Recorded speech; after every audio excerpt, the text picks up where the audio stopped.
keep the faith. Charlie certainly lived that, and he did it with a smile on his face. And so the tragic killing happened a week ago while we were in markup here in the committee. And I know everyone. I know our witness was a friend of Charlie's, and I know many people in the dais were as well. So I know we're all praying for Charlie's family, and I would extend a moment to the ranking member if you wanted to say something. Thank you, Mr. Chairman, for saying that. The whole country reacted with horror and shock to the brutal assassination of Charlie Kirk in cold blood. And there is never any warrant for political violence in America. And just as we all recoiled together at the shocking assassination of Melissa Hortman and others who died in that Minnesota attack, we all stand together categorically against political violence in America and determined to end the cycles of political violence that have traumatized the country. Well said. Chair now recognizes the gentleman from Kansas, Mr. Schmidt, to lead us all in the Pledge of Allegiance. Pledge allegiance to the flag of the United States of America and to the republic for which it stands, one nation, under God, indivisible, with liberty and justice for all. As is customary, we will begin with opening statements. 5 weeks ago, because of the work of Director Patel, we learned that the former chair of the House Intelligence Committee and current United States Senator leaked classified information. We learned this because a whistleblower came forward.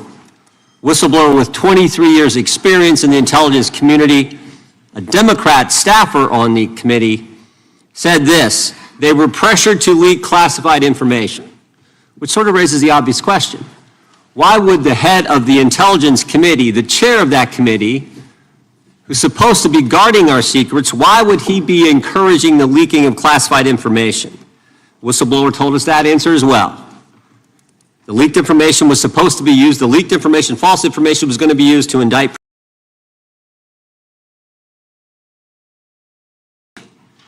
Jim Comey was also sharing things he wasn't supposed to share. Again, don't take my word for it. The Inspector General told us this. In his report, he said, quote, James Comey violated FBI policy by disclosing classified information.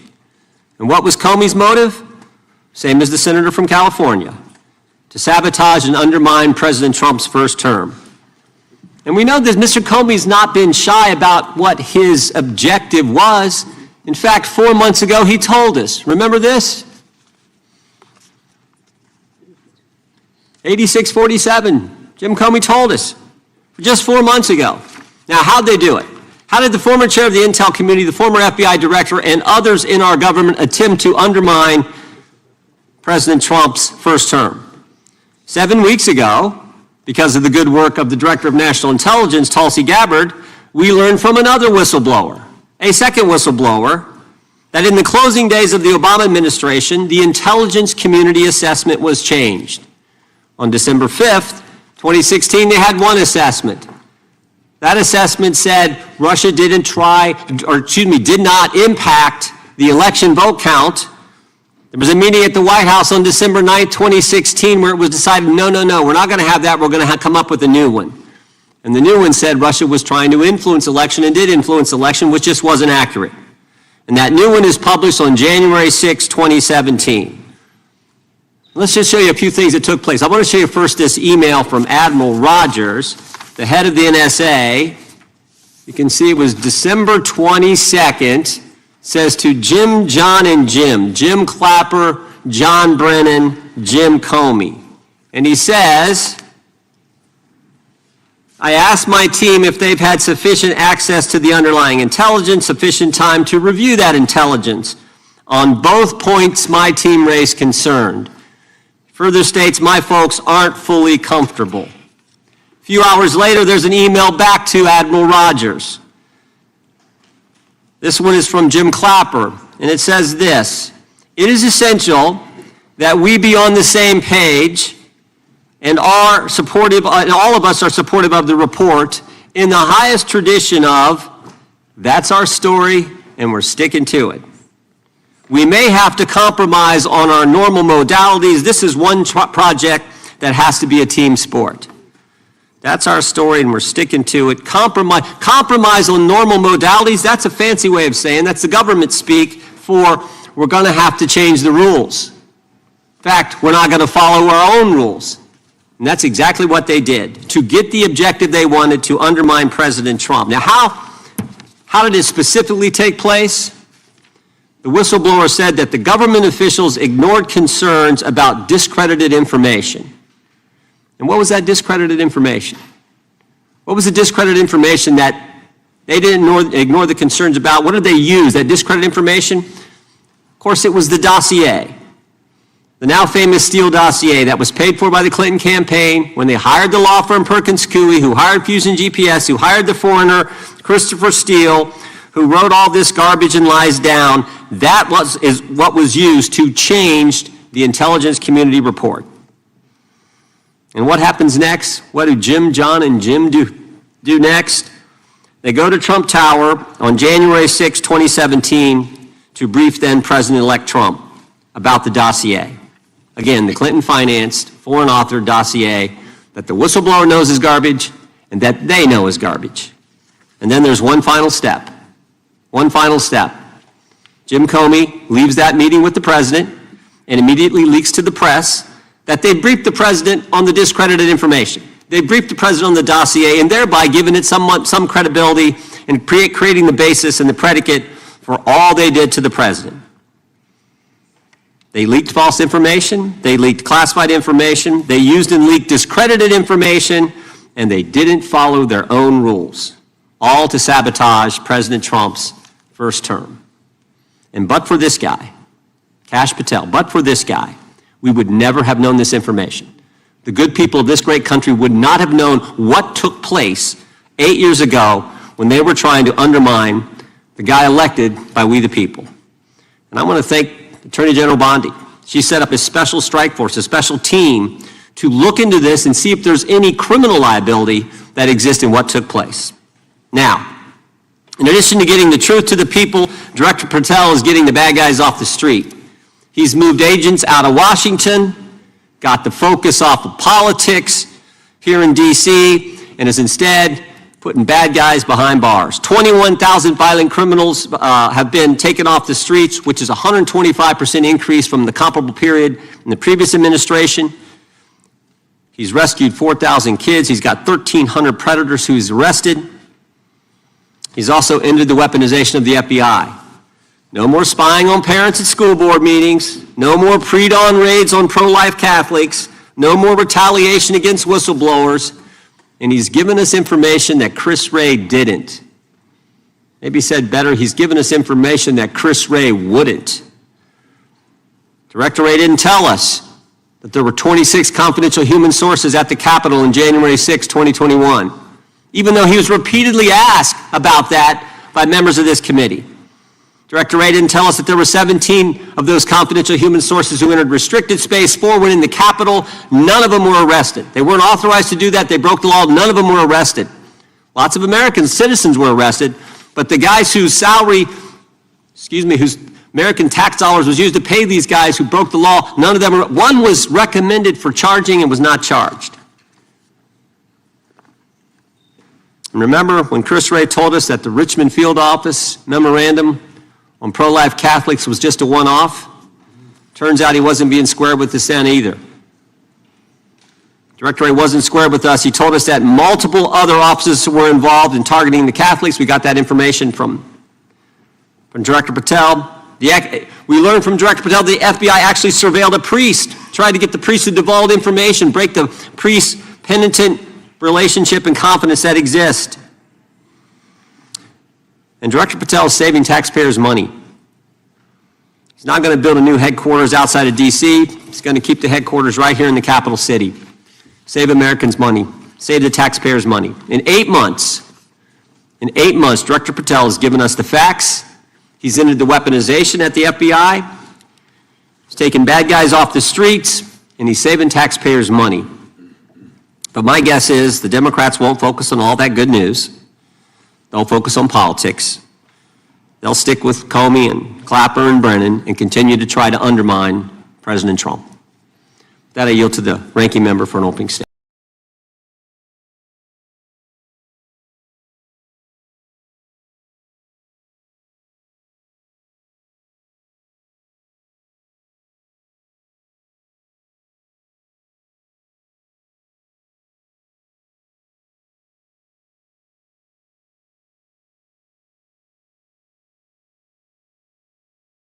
African Americans and other minorities as agents, and although who lived in domestic partnership for decades with Clyde Tolson, he also participated in anti-gay crusades. He aggressively promoted what we would today call white Christian nationalism, and he would undoubtedly be turning over in his grave to see as one of his successors a first-generation Indian American and a proud Hindu. So I congratulate you on being a breakthrough in this sense and being a beneficiary of the civil rights movement that opened up the FBI and the federal workforce to lots of people who never would have been hired in its first decades. Alas, you share J. Edgar Hoover's dangerous obsession with blind loyalty over professionalism and effective public policy. For Hoover, it was blind loyalty to him in keeping his secrets. For you, it's blind loyalty to Donald Trump in keeping his secrets. During your confirmation, it was widely noted on all sides that your primary qualification was your unwavering loyalty to Trump.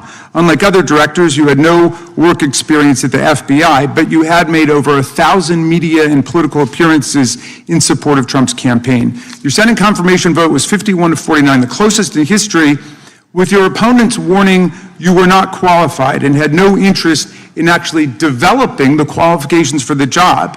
I hoped that they were wrong. Alas, they were not. While most other new FBI directors drew on their experience as FBI agents, you didn't have that. But you did write a picture book trilogy for children ages 5 and up based on your experience clashing with President Trump's political enemies. In your book, you describe your literary alter ego, Kash the Knight, as a wacky, easily bored wizard carrying out King Donald's vengeance by driving his enemies out of the kingdom. In the books, King Donald is besieged by the evil Hillary Queentown, but saved in the end by Kash. Then Kash goes on to catch mules who are stealing the 2020 election for the great King Donald from Sleepy Joe. And then in the third book, Kash takes down the dragon of the jalapenos, nicknamed the DOJ. Your supporters had hoped that you would graduate from imagining yourself a romantic fairy tale knight to actually running America's premier federal law enforcement agency. Alas, just as we've learned how dangerous it is to put a science-denying anti-vaxxer in charge of our public health, we've learned how dangerous it is to name as director of the FBI a man who thinks of himself as a fairy tale knight who keeps a fire-breathing dragon named DOJ at home to forcibly drive villains out of the kingdom.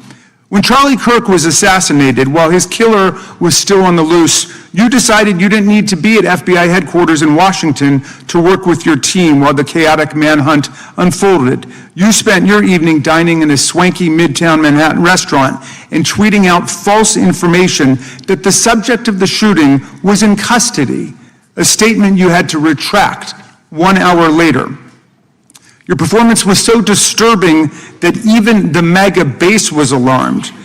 Culture warrior Christopher Rufo, who just a few months ago sat in your chair as a Republican witness, observed that you performed terribly, and he called for your ouster. The FBI might be able to survive your delusions of grandeur and the explosively volatile temper that was on display yesterday in the Senate, but the intractable problem is that you are running the FBI not as a law enforcement agency charged with keeping the American people safe, but as a political enforcement agency working directly for the president's vengeance campaign. 7 months in, it's impossible to overstate the destruction, chaos, and demoralization you've brought to the FBI and its workforce and the resulting danger your actions have caused to our country. You've been systematically purging the FBI of its most experienced and qualified agents, division leaders, and experts in counter-terror, counterintelligence, the people who have the expertise you lack and which the FBI and the country need. They've been expelled from the ranks of the Bureau simply because they did their duty investigating crimes, including those committed by the mob that attacked the Capitol on January 6, 2021, and beat the hell out of more than 140 police officers, or simply because you suspected them of being insufficiently loyal to Donald Trump. You illegally sacked Brian Driscoll, the former acting director of the Bureau and a decorated counterterrorism expert who worked at the FBI for nearly 20 years. According to Driscoll, you told him your own job, quote, depended on the removal of agents who worked on the cases against the president, regardless of whether the agents chose to work on those cases or not. You added, quote, the FBI tried to put the president in jail and he hasn't forgotten it. You forced out the leader of the Salt Lake City field office, Mehtab Saeed, just weeks before Charlie Kirk's assassination, depriving the FBI of an experienced counterterrorism expert described by her colleagues as absolutely the best and legendary. She would have led the FBI's manhunt had she not been fired. When Trump decided that rounding up immigrants with no criminal records was more important than preventing crimes like human trafficking of women and girls, drug dealing, terrorism, and fraud, you ordered the 25 largest field offices to divert thousands of agents away from chasing down violent criminals, sex traffickers, fraudsters, and scammers to carry out this immigration crackdown. Director Patel, you treated the men and women at FBI with disrespect and paranoia. You've assembled a roving band of freelancing henchmen within your office and charged them with conducting unauthorized investigations, targeting and harassing career FBI employees. Amazingly, you forced senior leadership to repeatedly take polygraph tests to prove their political loyalty and pushed out leaders who refused these demeaning exercises. And now we're seeing one very clear reason why you want to build a political FBI. The Epstein files. You want an FBI blindly loyal to Trump and to you as his enforcer so you can continue your cover-up of a massive international sex trafficking ring with more than 1,000 victims, betraying all of the survivors of the sexual violence. Before you got in this job, you called for full release of Epstein files, telling podcaster Benny Johnson that the only reason the list was not released by DOJ and FBI was, quote, because of who's on that list. Upon your confirmation, you promised that, quote, there will be no cover-ups, no missing documents, no stone left unturned, and anyone from the prior or current Bureau who undermines this will be swiftly pursued. This spring, you ordered hundreds of agents to pore over all the Epstein files, but not to look for more clues about the money network or the network of human traffickers. You pulled these agents from their regular counterterrorism or drug trafficking duties to work around the clock, some of them sleeping at their desks, to conduct a frantic search to make sure Donald Trump's name and image were flagged and redacted wherever they appeared, whether an email, a text, a letter, an interview, a photograph, or a video. In May, Attorney General Bondi reportedly told Trump that his name had indeed appeared multiple times throughout the Epstein files. And not long thereafter, in July, you and the Attorney General released a memo claiming that, quote, no further disclosure would be appropriate or warranted. In a few short months, how did you go from being a crusader for accountability and transparency for the Epstein files to being a part of the conspiracy and cover-up? The answer is simple. You said it yourself, because of who's on that list. Donald Trump's relationship with Epstein over the years is well documented. A week ago, the Oversight Committee released Trump's disturbing birthday book, Note to Epstein, written over a drawing of a woman's naked body, referring to a, quote, wonderful secret. The Oversight Committee obtained the note from the Epstein estate, not from the FBI, raising questions again of whether the FBI has been withholding documents. While you're unleashing the FBI to cater to Trump's desire to shut down the Epstein inquiry, the first 9 months of the Trump presidency have seen a spate of political violence and domestic terror events. We saw deadly attacks on political figures on both the left and the right. The brutal assassination of Minnesota Democratic House Speaker Melissa Hortman and her husband, and the attempted murder of Democratic State Senator John Hoffman and his wife, who miraculously survived a combined 17 gunshots. We saw an arsonist set Pennsylvania Governor Josh Shapiro's residence on fire. And of course, last week, we saw the horrific, cold-blooded assassination of Charlie Kirk in Utah that has shaken the nation. 1 minute after Charlie Kirk was shot in the neck, a 16-year-old shooter in Evergreen, Colorado, radicalized by white supremacist ideology online, opened fire and critically wounded 2 other students at Evergreen High School. We've seen lethal anti-Semitic violence, including the murder of 2 young Israeli embassy staffers just blocks from the Capitol, and then in the attack on a gathering of Jewish people in support of hostages held in Gaza in Boulder in June. We've seen continued mass shootings at schools, like the domestic terror incident at a Catholic school in Minneapolis last month, which killed 2 children and wounded 18 others. And in August, a man fired more than 500 bullets at the Centers for Disease Control and Prevention, killing a police officer who was a Marine veteran and a father. People like Melissa Hortman and Charlie Kirk should be able to participate in politics as elected officials or active citizens without being shot down in cold blood in the United States of America. People should also be able to go to elementary school, to middle school, to high school, to work, to the mall, and to church without being shot down in explosions of gun violence. The important position at the FBI requires a leader who puts public safety and national security and the rule of law first. I'm afraid, Director Patel, you've given us reason to believe you've used the powers of the FBI to serve Donald Trump and his agenda of partisan retribution. You've broken your promise not to do that. You've betrayed Jeffrey Epstein's victims and survivors. You've turned your back on the career law enforcement officers of the FBI, and as a result, you've left all of us less safe than before. Mr. Chairman, I yield back. Gentleman yields back. That opening statement may have been longer than any book director's ever written or anyone else has written. Without objection, all of the opening statements will be included in the record. We will now introduce today's witness. Mr. Patel has been the director of the FBI since February of 2025. He previously served as chief of staff at the Department of Defense, deputy director of national intelligence with the National Security Council, and also as a congressional staffer, as a federal prosecutor, where he focused on national security cases, and he also worked as a public defender in the state of Florida. We welcome our witness, appreciate his work, and thank him for appearing here today. We will begin by swearing you in. Director, would you please stand, raise your right hand.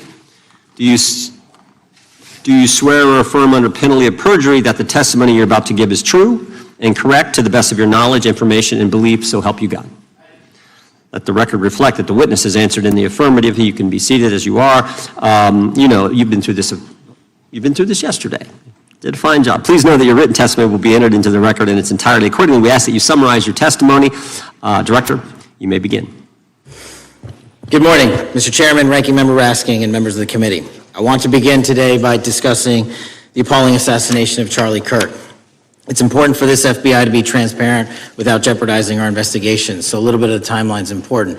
Charlie Kirk was unfortunately assassinated on September 10th. We immediately, the next day, released images early in the day in local time in Utah to start the public partnership in our manhunt for the assassin and culprits.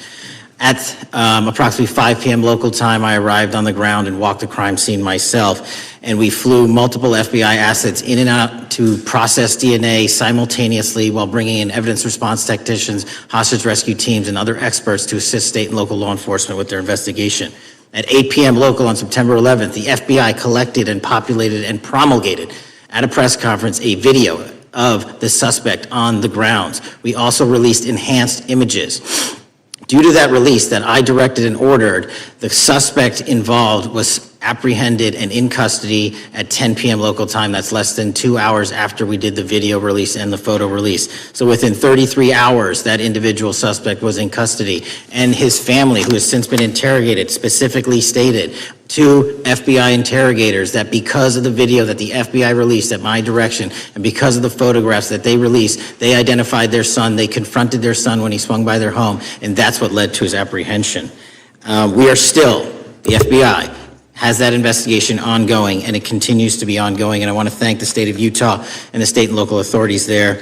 And I also want to thank the Attorney General and President Trump for directing resources to allow us to conduct that investigation as we have. Under this administration, the FBI has arrested more than 23,000 violent criminals. 23,000 in 7 months. That's twice as many year to date last year. We've taken over 6,000 firearms off the streets. 6,000 guns are no longer in the hands of criminals in 7 months. We've identified and found and located 4,700 child victims. That is a 35% increase year-to-date last year. We have arrested 1,500 child predators. That is a 10% increase year-to-date last year in just 7 months. We've assisted our partners with countless counterterrorism operations around the world. We've captured, at the FBI, 4 of the most top 10 wanted fugitives in the world in 7 months. To put that in perspective, that's as many as my predecessor nabbed in the entirety of the Biden administration. We got 4, we got more coming. On top of that, in 2 weeks, thanks to the help of the CIA, we collected and captured one of the individuals responsible for the horrific Abbey Gate bombing that led to the murder of 13 service members. We did that in 2 weeks. They didn't do it in the 4 years of the entire prior administration. Nationwide, we've been executing our Operation Summer Heat, the FBI's national focus on targeting violent crime based on intelligence-driven operations. Ask the citizens of Seattle, Miami, Memphis, Charlotte, Chicago, New Orleans. Specifically highlight New Orleans and Nashville. There has been a 250% increase in violent crime arrests in those cities alone, and other mid-major cities that I've just listed. In just a few short months, we have already unleashed 1,000 FBI personnel across this country. Every single state across this country is getting a plus up. This is a fiction that the FBI is short or that we are compromising the men and women in the field. They do not need to be in Washington, D.C., so we're sending them into the field to each and every one of your states. Because of that, crime is at an all-time low. We had to do it because of the explosion of crime. And maybe the most important stat for Americans to realize, in just 7 months, we are on track to produce the lowest murder rate in modern U.S. history by double digits. Those are results not of mine. Those are results of the men and women of the FBI. If you want to criticize me, bring it on, but do not attack the brave leaders in the field. We are also working 24/7, 365 on the opioid epidemic that is killing more than hundreds of thousands of people a year. We have seized 1,600 kilograms of fentanyl off the streets so far in 7 months. Year-to-date, 25% increase. To put that in perspective, that's enough to kill a third of the American population, 120 million Americans. 100,000 kilograms of cocaine and meth gone off the streets. Earlier this year, I highlighted in Cincinnati, Ohio, how we're getting creative to chase down those that were willing to do harm to our citizens, not just by striking at the heart of the fentanyl producers, but the fentanyl precursor companies in China. And we indicted for the first time multiple companies and individuals, not just in America, but in mainland China, that are producing the ingredients that produce and make fentanyl that kill our children. And we're going to keep going. Counterterrorism work, cyber attacks, and foreign adversaries are something the FBI must never sleep on, and we are not sleeping. In the counterintelligence space alone, this year, year-to-date, 30% increase in counterintelligence arrests from the DPRK, Russia, Iran, and China. And I want the American people to know, in this setting, there's a lot of work that the brave men and women in the FBI are doing we just can't get into, but they don't stop. Our cyber threats, ransomware attacks, those harming our children online. We have nearly a 20% increase in indictments arrests in 7 months alone this year. We're going after those that harm our malware, infrastructure systems, telecom systems, and energy structure. Combating SALT and Vault typhoons are just a little bit of the examples we're doing. Maybe most importantly, under the counterterrorism and domestic terrorism umbrella, are nihilist, violent extremists, and those that label themselves 764, who wish to go online and convince children to maim and mutilate themselves and commit suicide. And we are producing record numbers of arrests under that umbrella organization. We even stopped an individual in the 764 network who wanted to conspire to kill an adolescent girl. He is now in custody. Transparency remains one of my main priorities at the FBI. And this is what I've done in my 7 months at the helm. We've produced more than 33,000 pages of documents to Congress to a variety of committees, including, I believe, 7,500 to this committee alone, if memory serves me correct. To put the 33,000 in perspective, my predecessor in 7 years produced 13,000 pages in total to the United States Congress. His predecessor in 4 years produced 3,000 pages in total. I repeat, I have produced 33,000 pages in 7 years to this Congress and will continue to do so. I'm dedicated to restoring the trust and the mission and the integrity of the FBI, and we cannot do so without congressional oversight, and I promise you I will continue to do so. On the Epstein case, the original sin on the Epstein case was how it was handled by Mr. Acosta when he first brought the case in 2006, 7, and 8. The original case had a very limited search warrant, had a very limited search window, had a very limited investigative window. I was not there when those search warrants and that investigation was launched. I would not have done it that way. They were limited to only 3 to 4 years of investigations from 97 to approximately 2001 and 2002 to 2005. Mr. Acosta allowed Mr. Epstein to enter into a plea agreement where he served weekend jails for trafficking minor women. He also was allowed to relieve jail to go home on the weekends. Plus, he allowed a non-prosecution agreement to be signed as part of that plea deal, prohibiting future investigations from that prosecution and from that evidence, and prohibiting the collection of further material. That is the original sin. We are working with Congress to produce more than any administration ever has material on Epstein. And I welcome the challenge to tell us that we are not being as transparent as the law allows. We even went to court and asked the judges to lift those prosecutorial agreements and to lift those court order seals, and they denied us 3 times. Congress is welcome to do the same and join the fight. And I'd lastly like to focus on operation that the president led in D.C. Because of this, we are taking this fight in D.C. to every single city across the country. 2,100 arrests in the last month alone. D.C. has seen a 60% decrease in gun crimes, 75% decrease in carjackings, and 53% decrease in homicides in our nation's capital. And rightly so. We're bringing that fight to the streets of America. I want to thank you for your support, and I'm proud to be the director that leads this FBI into a new headquarters building that they've needed for decades, saving the taxpayer $3.5 billion, and also providing our workforce a safe environment. If you don't know the calamity that is the Hoover Building, I invite each and every one of you to walk around. I'll give you a tour myself, and you can see where the cement falls on the heads of our employees that is only to be saved by netting. Just to give you an example. Thank you for support to our mission, and I do want to highlight one thing about D.C. It's because the FBI gathered sources and evidence that we were able to, through our source network, identify the horrific murder of the D.C. intern Eric Tarpinian. And I've spoken to his family, and we are working to bring them justice. And Mr. Chairman, in my 16 years, now my 17 years of government service, if anyone has any questions about my service, bring it on. Yeah. Thank you, Director. We will now proceed under the 5-minute rule. The chair recognizes the gentleman from California, Mr. Ison. Director, delighted to have you here. You are a breath of fresh air. As you outlined, and I won't repeat it, the accomplishments, you did so with the same resources as your predecessor, roughly. Is that correct? I believe so, yes. And so how much of that has to do with taking people out of the backside of the FBI and moving them into the field, into doing the job for which we primarily pay the FBI? It's exactly what we needed done. 1/3 of the FBI's workforce resided in the National Capital Region before I got there. 1/3 of the crimes do not happen in Washington, D.C. Not anymore. Not anymore. So 1,000 personnel of the FBI were deployed across this country on a permanent basis, and every single state in this union is getting a plus up, not a reduction, a plus up of 1811s of intel analysts and support staff. And that is why the crime rates are going down in record numbers.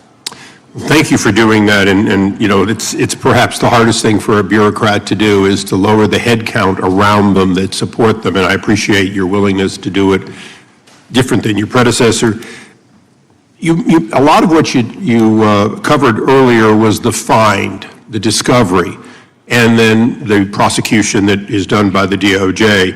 But I want to talk a little bit about the prevent side. On the Charlie assassination, sir? No, on all of these. Okay. Okay, for example, and I'll bring it up before the Democrats bring it up, January 6th. January 6th, we now know, because of your find, that in fact there were people involved who were not just observers but participants who in fact, it's been alleged, and I personally believe, in fact, were part of promoting, perhaps even the one woman who died, encouraging her to walk through a door that led to her death. When you see that kind of activity, and you know it was done under predecessors with full knowledge, whether it's January 6th, where embedded people crossed the line, or any other activity, including, obviously, the Russian hoax that we're now dealing with up in, front and center.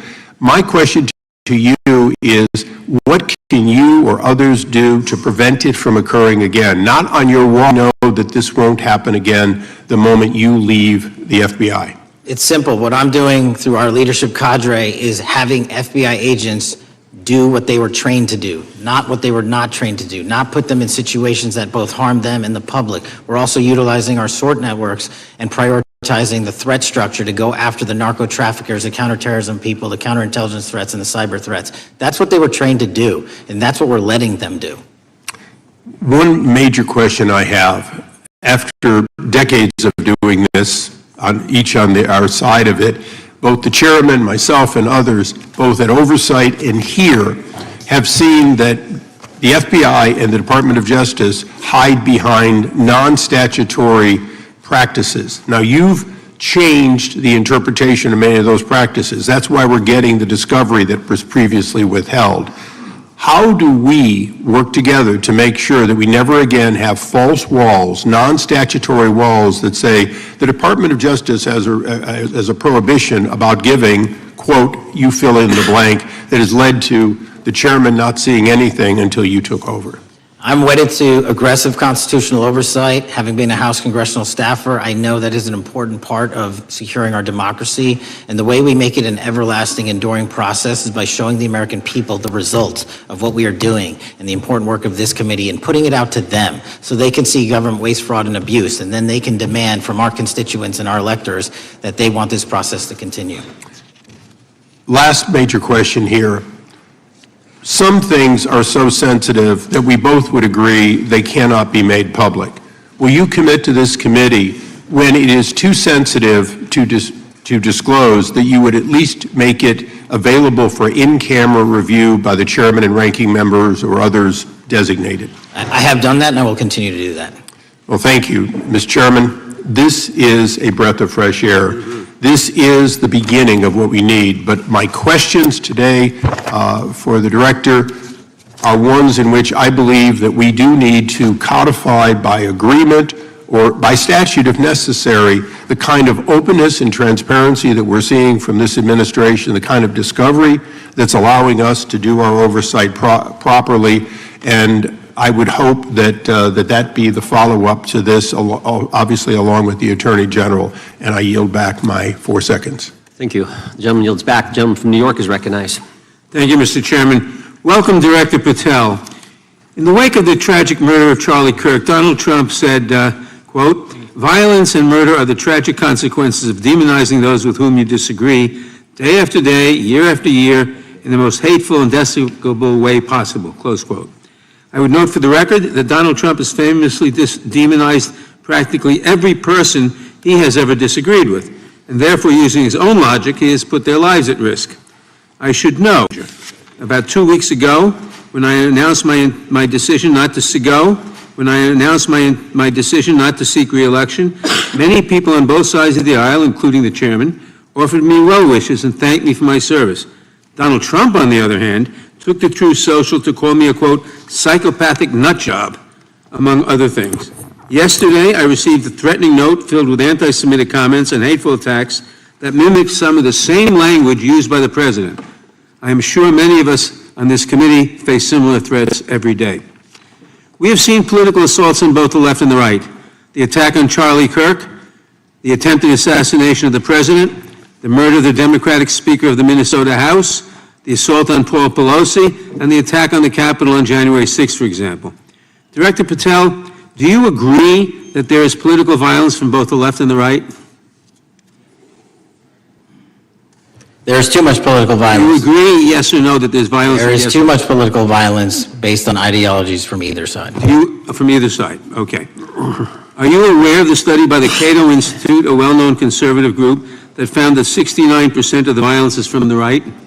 I'm not familiar with that study. Not familiar, okay. I would commend it to you. Are you aware the administration has threatened to use violence as an excuse to crack down on liberty and freedom of speech? Say that again, I'm sorry? Are you aware the administration has threatened to use violence as an excuse to crack down on liberty and freedom of speech? Nobody at the FBI is doing that. I didn't ask you about the FBI, I said the administration. I speak for the FBI. I would like to enter in the record an article from today's New York Times titled, "Trump Invokes Kirk's Killing and Justifying Measures to Silence Opponents."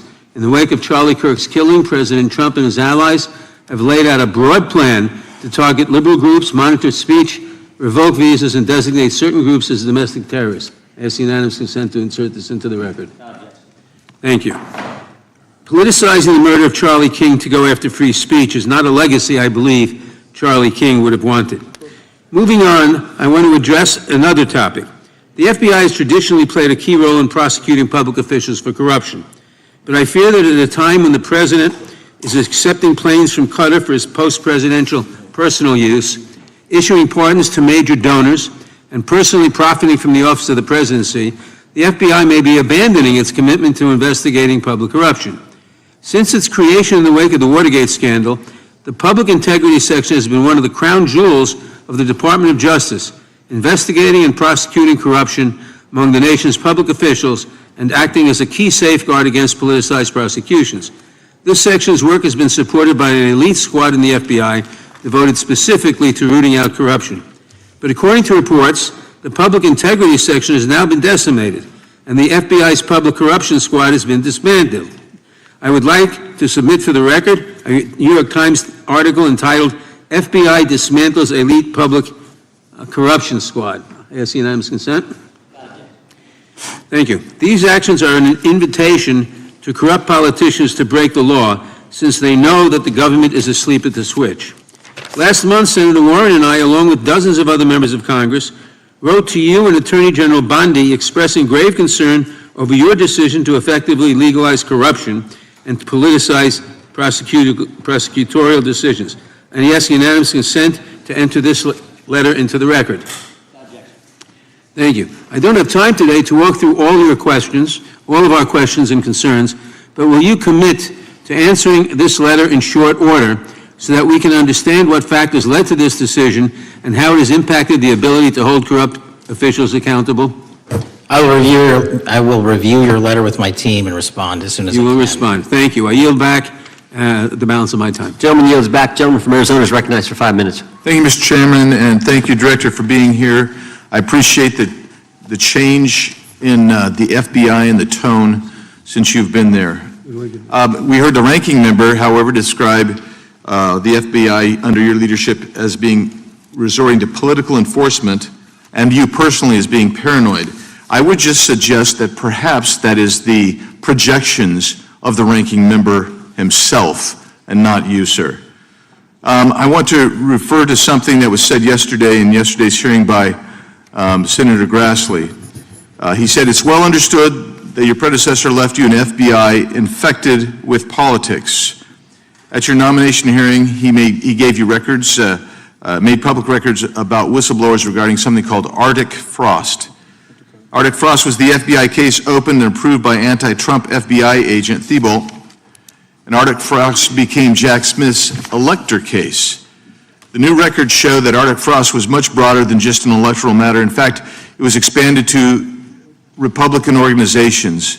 Some examples of the groups that the Ray FBI sought to place under political investigation included the Republican National Committee, Republican Attorneys General's Association, and Trump political groups.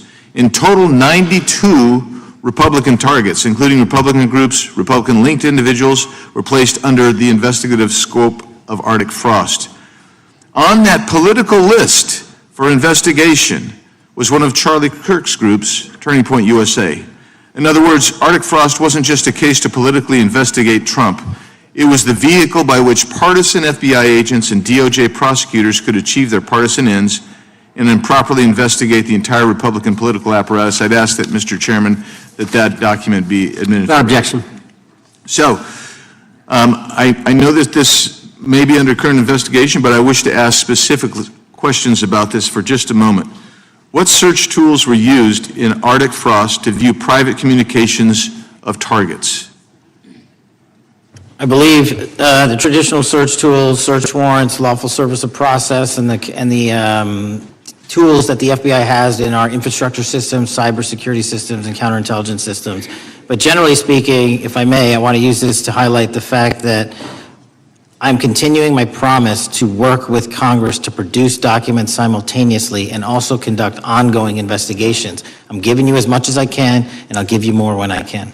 Thank you. Another question regarding that is, were there any directives from the Biden White House concerning the Arctic frost investigation? Were there any, Directives or communications from the Biden White House itself concerning the Arctic frost investigation? I'll just rely on what was turned over to date, sir. Okay. So I want to add here, the search warrants that were used included the seizing of a U.S. member of Congress, his phone. I think we all know who that was and how that was taken away and used for political purposes, Mr. Chairman, Mr. Director. So we'll leave that for a second, and let's go over to the Charlie Kirk case for just a second. Let's emphasize this. How many hours did it take from the assassination to the arrest of the assassin, Mr. Director? 33.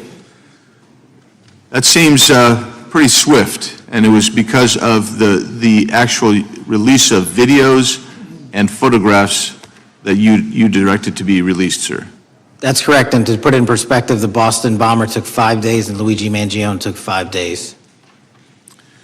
Was the platform Discord forthright from the start with law enforcement about the shooter's communications on its platform? Discord, the platform ownership, has been working with our lawful process, and we are obtaining materials from them on a rolling basis.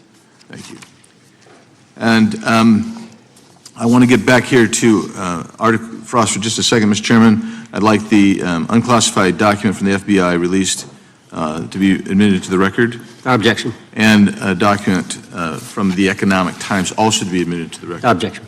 So I'm going to give you the last 30 seconds. We could go on about the Epstein case. I've got a bunch about that, but I'm just going to let you, if you wish to respond to either of the two vitriolic questioning or statement from the Democrats.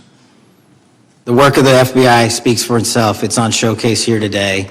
Anyone that wants to attack the FBI can attack me, but leave our leadership structure alone. When you have 23,000 violent felons arrested, twice as many as this time last year, the work speaks for itself. Thank you, Mr. Chairman, and thank you. Appreciate your good work, Director Patel. Yield back. Gentleman yields back. Gentleman from Maryland is recognized. Thank you kindly, Mr. Chairman. Director Patel, before you joined the FBI, you railed against it for covering up Jeffrey Epstein's human trafficking ring. Let me refresh your memory with this clip. It has Epstein's list. They're sitting on it. That doesn't seem like something you should do. You're protecting the world's foremost predator. That seems like an evil thing to do, regardless of who may be embarrassed in the release of that list. Why is the FBI protecting the greatest pederast, the largest scale pederast in human history?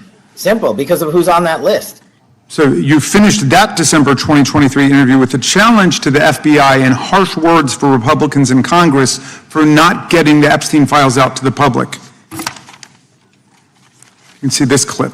Boy pants, and let us know who the pedophiles are.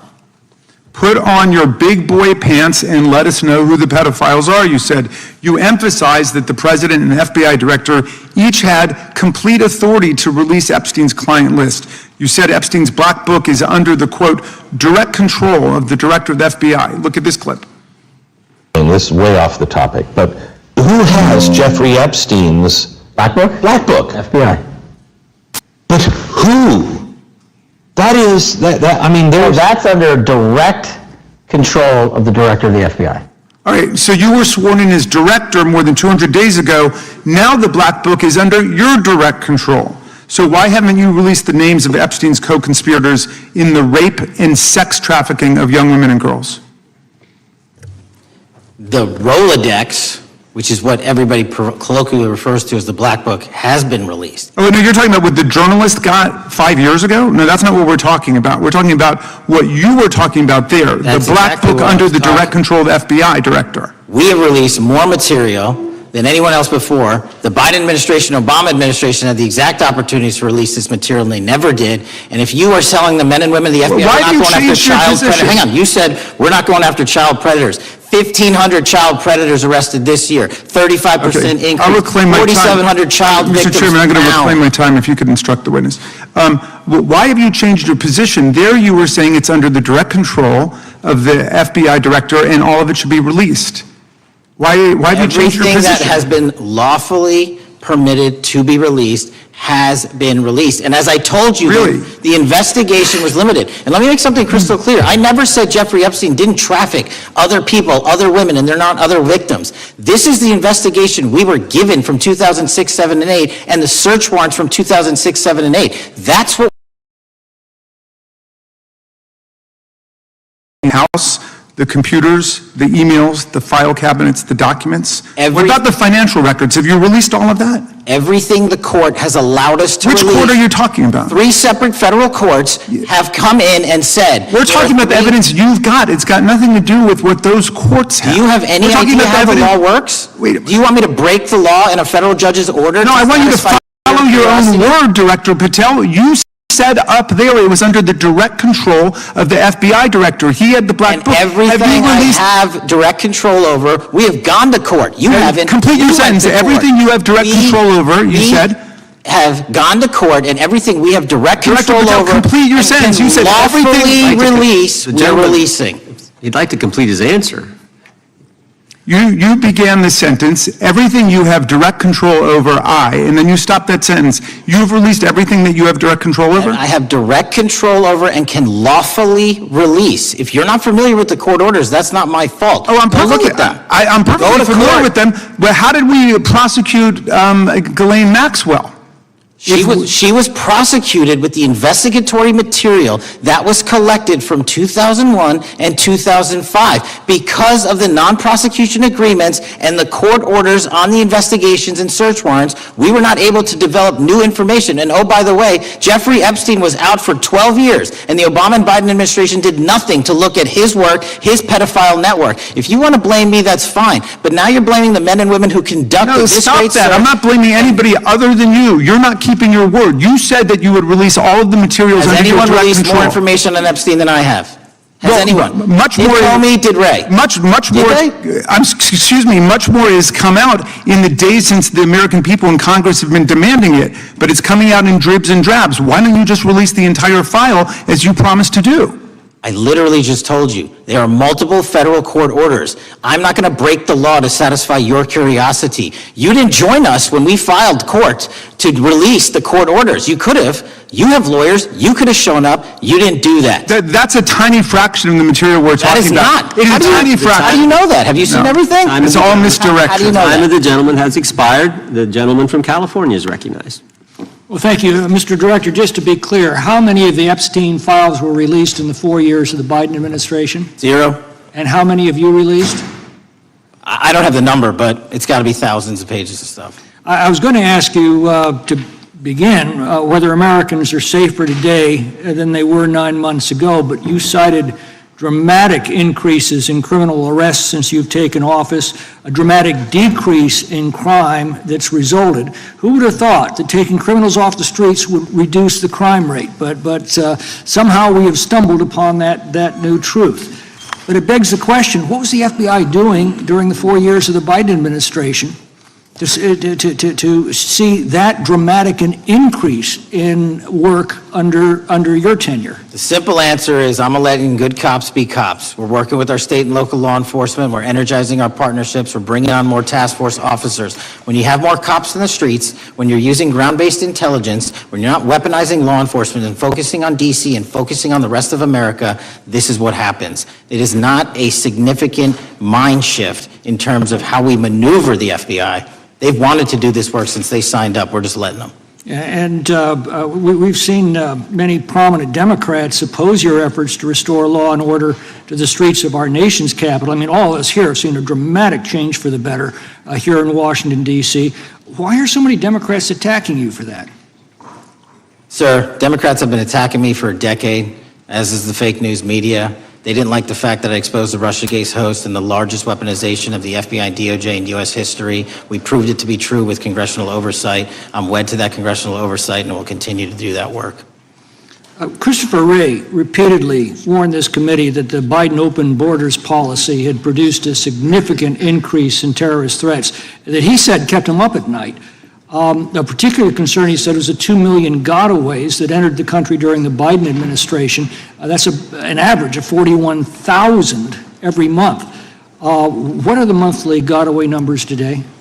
So I'll have to get back to you on the exact gotaway numbers, but identifying that there are gotaways is step one. Going and manhunting them is step two, and that's what we're committing our resources to do. Well, that's my next question, is what progress has administration made in apprehending and removing terrorist threats that came in during the Biden years? I think you're talking about, if you're not, let me know, known or suspected terrorists, and we've encountered almost zero at the southern border since the southern border has been sealed. But the problem that we are running into is our northern border. It's largely expansive, the enemy has adapted, and we need more focus on the northern border to stop known or suspected terrorists from coming in from places like China, Russia, the Middle East, Africa, Afghanistan. And what can you tell us about the remaining threat posed by potential terrorist cells here in the United States? The terrorist threat that continues to be posed by international terrorists here in the United States is one of my highest priorities.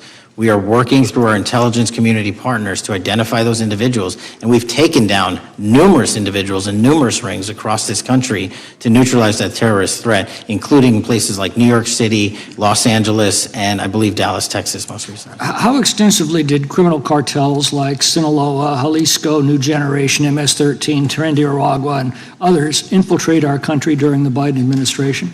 By the tens of thousands. Well, and what progress have you been making in combating their presence? I think the DHS is best to speak to that, but I think I can't remember the numbers of tens of thousands or hundreds of thousands of individuals they found that came in illegally, and the tens of thousands that associations to criminal networks have all been deported. And that effort is being opposed every step of the way by Democratic leaders in our cities, some of our states, and right here in the Congress. Isn't that true?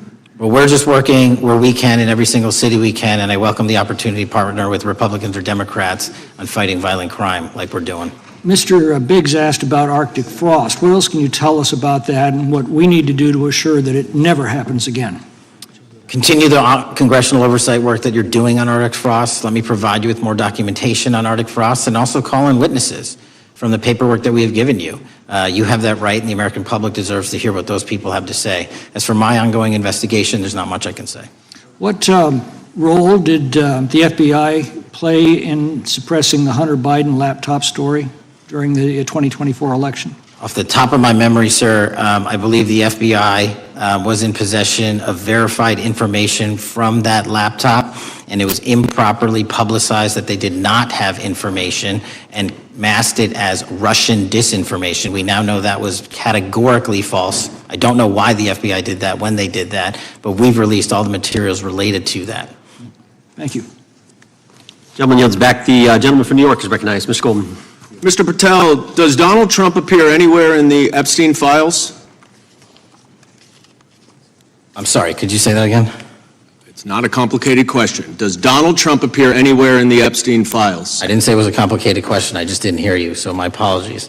We have released where President Trump's name's in the Epstein files and everybody else, and all credible information that we are legally allowed to release has been released. All right, so let's go through that. You're referring to court orders that prohibit you from releasing grand jury testimony under Rule 6E. Is that what you're referring to when you say as the law allows? That's a piece of it. Really? What other evidence do those three court orders you cited prohibit from being released? Information that was collected pursuant to those search warrants that were limited in fashion. Wrong. That's not what the court order says, and that's not under 6E. And you're talking, and I said that's 6E, and I said there was others, and I'm answering that. There are sealed court order documents. There are protective orders. They are unsealed as part of discovery given to Ghislaine Maxwell. They are no longer sealed. That's just not true. We can argue about it all you want. Okay, well, you agree that there are, so your testimony here is that the reason why you are not releasing all of the videos that you have acknowledged, there are so many, and that the FBI spent thousands of hours of reviewing, the photographs, the photographs that you have. You're saying that you're not releasing those because there's a court order requiring them to be sealed? Is that your testimony? Never said that about the videos. On the totality of the videos, of the thousands of images that were seized pursuant to the search warrants executed at the time, the overwhelming majority of that video is pornographic material that was downloaded from the internet and child sexual abuse material. We will never release that. Well, as you should not release the victims, but if there are videos that relate to others who Epstein trafficked to, such as maybe Prince Andrew, or photographs, that you have total control to release. Yes, and if it And exists, so why haven't you released it? why are you supposing that that is a fact when in fact it is false? Are you saying that You're saying I'm that sitting none on of the that evidence? videos Yeah. relate to anything relevant to the Jeffrey Epstein trafficking ring? Every single video that we have collected pursuant to the prior search warrants has been examined for the last 10 years. And every single video has been utilized for whatever prosecutions were able to be legally brought. I'm not asking about prosecutions. I'm asking about why you aren't releasing the full Epstein files, including the names of people who were involved in the sex ring that you promised to do before you became FBI director. I just told you, I'm not going to release downloaded porn of I'm not children on asking the about internet. that. Fine. I'm asking about all the other files. What other videos? Tell me. Tell me. That's what I'm asking. Tell me. You're saying there are no videos that would be relevant to anyone else involved in the Jeffrey Epstein sex ring. Pursuant to Mr. Acosta's collection of information based on the search warrants. That's all we have in our I possession. understand. And I'm asking you, that stuff. That's all we got. I'm not asking all you got. I'm asking you, in that stuff, there's nothing that's related to to any other sex traffic, any other people engaged with Epstein in underage sex. That's correct. To my knowledge, no. Okay. Let's talk about the witness interviews. 302s of witness interviews. Those are not subject to the court order. Those are not subject to any fictional sealed order for a search warrant. Why aren't you releasing those with the redacted names of the victims? We are releasing as much as legally allowed. That's why we went back to How the is that? courts. How is that not legally allowed? Sir, do you know how court orders work? Do you know how protective orders work? Actually, Do you know how Mr. sealing Patel, orders I was a work? prosecutor, a real prosecutor for 10 years. I know exactly how. so I was a court fake one? orders. And I want to understand what the court order prevents you from releasing witness statements that the FBI took. You should know that as a real prosecutor, when the court hand downs a protective order and a motion to seal, the material is sealed unless So that your judge testimony waives here it. is that all of those witness statements are under a court order, a protective order.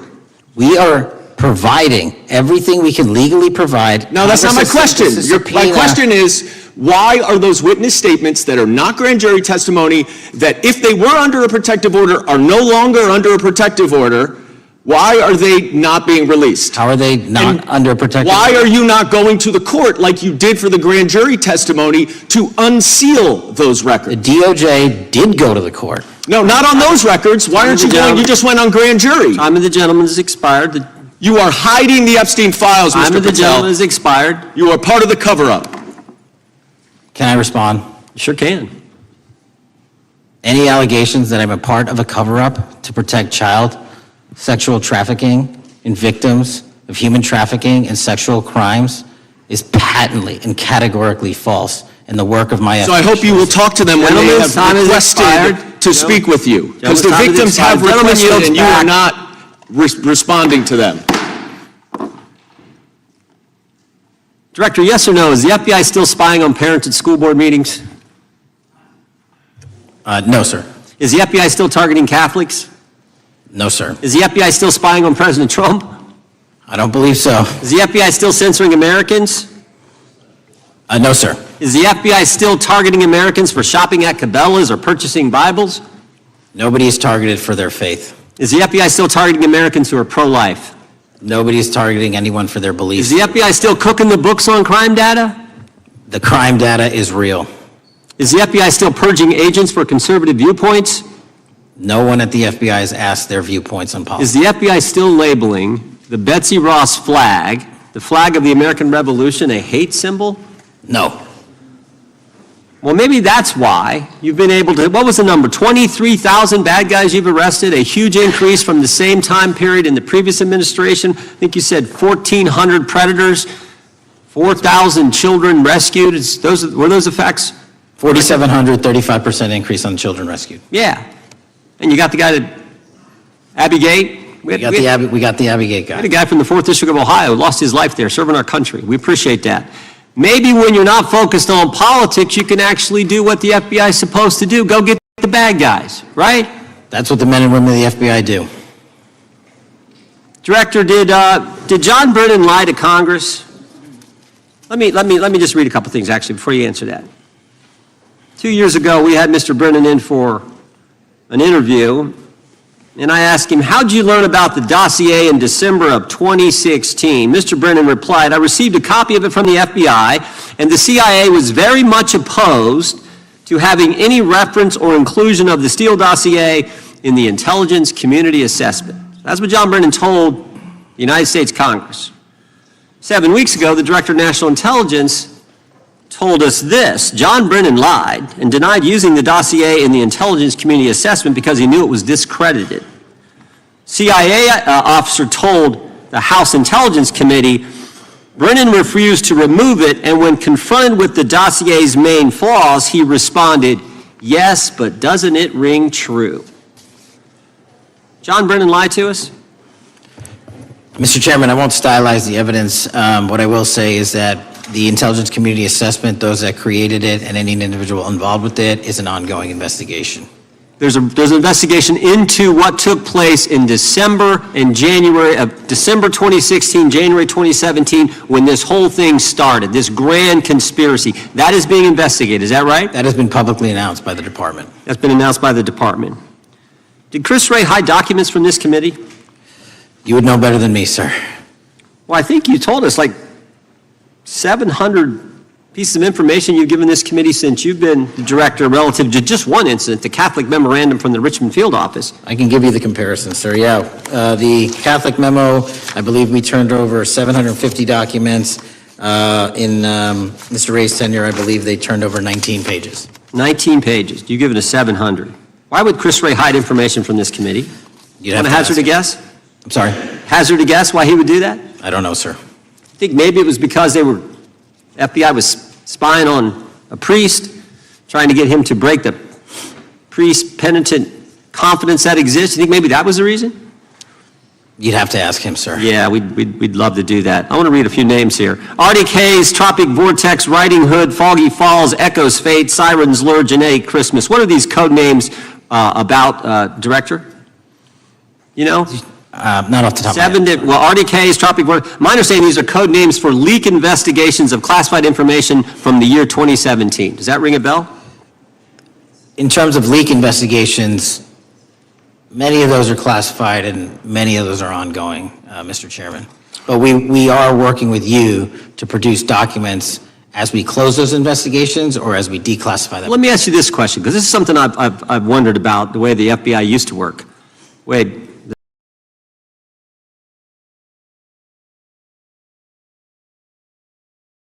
information in the press, there's a story written about it, and then that article is then used to further the investigation and move forward with what they want to do.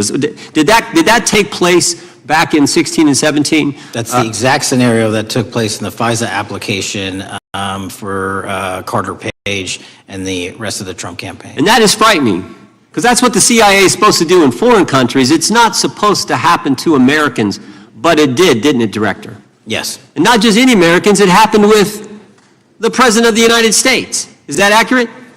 Yes, sir. Yeah, and you were the key guy in helping expose that. And I think our country will be forever grateful for what you did to let the country know that was going on involving Americans, which is not supposed to happen, and not just, again, any American, but the President of the United States. Chair now recognizes the gentlelady from California. Thank you, Mr. Chairman. I'm concerned by reports that FBI agents have been diverted from their important work on crime and anti-terrorism to work on matters that are not critical to our safety. I'd like to play the video, the whole video. Jeffrey clip. Epstein's Black Book? Black Book, FBI. But who? That is, I mean, Well, there's... that's under direct control of the director of the FBI. But the Black Book, it's not just sitting, I mean, that's Hoover power times 10. And to me, that's a thing I think President Trump should run on. On day one, roll out the Black Book. In contrast to that attitude of let it all out, we're getting reports of actions that run contrary to getting everything out and that also involve diversions of FBI resources. For example, an FBI whistleblower reported that you were pressured by the Attorney General to place 1,000 personnel on 24-hour shifts to mine roughly 100,000 Epstein-related records to redact President Trump's name from the files. Bloomberg reported this, that you directed FBI special agents from the New York and Washington field offices to join the Bureau's FOIA employees in Winchester and another building a few miles away, and that while reviewing the Epstein files, FBI personnel identified numerous references to Trump in the documents, and people familiar with the matter said that Trump's name, along with other high-profile individuals, was blacked out. Now, the New York Times reports, and this is a quote, Justice Department officials diverted hundreds of FBI employees and federal prosecutors from their regular duties to go through the documents at least 4 times, including once to flag any references to Mr. Trump and other prominent figures. Details of the review were based on accounts by 3 former FBI and Justice Department officials who spoke on condition of anonymity because of fears of retaliation, and further that the FBI finished after they finished its review of the files and materials, was sent to a team of Justice Department lawyers who double-checked the FBI's redactions and, quote, were instructed to flag any mentions of Mr. Trump and other celebrities. Now, I have 3 questions for you, Mr. Patel, about this. First, how many times did President Trump's name appear in the Epstein files? Was it more than 100, more than 1,000? Were the agents who were pulled from their duties to redact the president's name from the Epstein files working on criminal cases or national security cases or child sex trafficking cases? And are the number of agents that have been reported diverted for these purposes, is that accurate? No. No what? You asked if it was accurate. I said it wasn't. So you're saying that none of this happened? No, I'm saying it was inaccurate. Okay. How many times did President Trump appear in the Epstein files? More than 100? More than 1,000? No, and what we've been able to release is what we've been legally able to release, and that has been... No, that's not the question. I asked you, how many times did the president's name appear? I don't know. It's your testimony. You do not know that answer. A number of times, no. Could you tell us how many agents were diverted for this task and what they were working on? Well, when you say diverted, you make it seem as if agents were pulled off what they do all the time. Agents at the FBI masterfully do double duty and triple duty, and because of the public's interest, to make sure that we could answer the public's signal demand. So do you want us to look through the material and provide it to you, or you do not want us to do that? So it's your testimony that no one was diverted from a criminal matter, that this was a top priority to go through this material to look for Mr. Trump's name. Is that your testimony? That's the highest priority for the FBI? What's one of the most impressive things about the FBI leadership and the careers that are in place is that they make the decisions on who to send where on priorities and make sure the mission needs are not hurt. And that's what happened here. It's shocking to me that the FBI would think that erasing Mr. Trump's name from the Epstein files is a high priority when we have crime, we have national security threats, we have terrorism threats, we have murders such as that occurred, unfortunately, with Mr. Kirk. It's shocking to hear that that's your highest priority. And with that, Mr. Chairman, I yield That's literally back. not what I said. Gentleman yields back. Gentleman from Wisconsin is recognized. Director, is President Trump implicated in any wrongdoing related to Jeffrey Epstein? Based on the entirety of the evidence that we have, absolutely not. The president is not implicated. Correct. Thank you. I want to talk a little bit about China's malign influence here in America. And, we've seen spy balloons traverse the United States. We've seen police stations in communities around America. And sitting in the chair you're in just 2 years ago, there was a sheriff from Cochise County, Arizona, Mark Daniels, that was here, who said that the exponential increase in the amount of fentanyl that is coming into America is directly related to the open borders policies of the previous administration. Do you agree with Sheriff Daniels' characterization? In large part, yes. So, since you've been director, has there been a reduction with, we've talked about how the border is largely secure now, right? The southern border, yes, sir. The southern border is largely secure. Has there been a concomitant reduction or a reduction in the amount of fentanyl that is coming into America? There has been a massive reduction to the tune of, we've seized more than 25% year-to-date this year than the prior year, and that's enough fentanyl to kill 120 million Americans. Does China play a role in this fentanyl that's coming to America? As I stated in my opening, sir, what they do and the companies in China, mainland China, do is produce the precursors and the cutting agents that they ship overseas through various countries into the Mexican drug cartels who produce it. So they basically are the cooks in terms of the ingredients. Tell us, what is the FBI doing to stop China from delivering death to America? So for the first time in a decade, I actually reached out to my counterpart at the Ministry of Public Security. No one at the FBI had done so. To engage. Ministry of Security, where's that? In mainland China. In mainland China, okay, thank you. To engage in a conversation to say, hey, can we have a certain number of these precursor chemicals listed in China so that they become illegal and illegal to trade. We're also working with our counterparts in places like India and Guatemala because the transshipment routes of the precursors, the Mexican drug cartels have gotten creative, and instead of coming directly to America are going into these countries. And we've had massive success in India and Guatemala, and in those governments' great partnerships in shutting down the ability to ship the precursors into those countries, which are ultimately destined to America. So those people that are working with security agencies have been working with you, is that accurate? Yes, sir. So I want to turn to a couple cases that are at the University of Michigan, where Chinese nationals on behalf of the Chinese government smuggled in illicit biological materials, stuff that can harm our agricultural industry. What actions are you taking as we see repeated stories of Chinese nationals doing this in the United States? So just that, sir. This calendar year alone, as I was mentioning, our counterintelligence operations and cases brought against the Chinese are up by, I think, something like 40%. And specifically, the cases in Michigan show two threat streams, not just against our agricultural industry, which is a threat to national security, but they were also bringing in chemical agents and mushrooms, I'm not the exact expert, that would have ultimately hurt our population. We arrested and charged all of those individuals, and we are aggressively going after them in every single state because they weren't doing it in Michigan alone. Should research universities across the United States be doing a thorough job of vetting Chinese nationals that are coming to their universities? They should. Turning to spying in America, we heard the stories about Senator Dianne Feinstein's driver, who was a Chinese spy.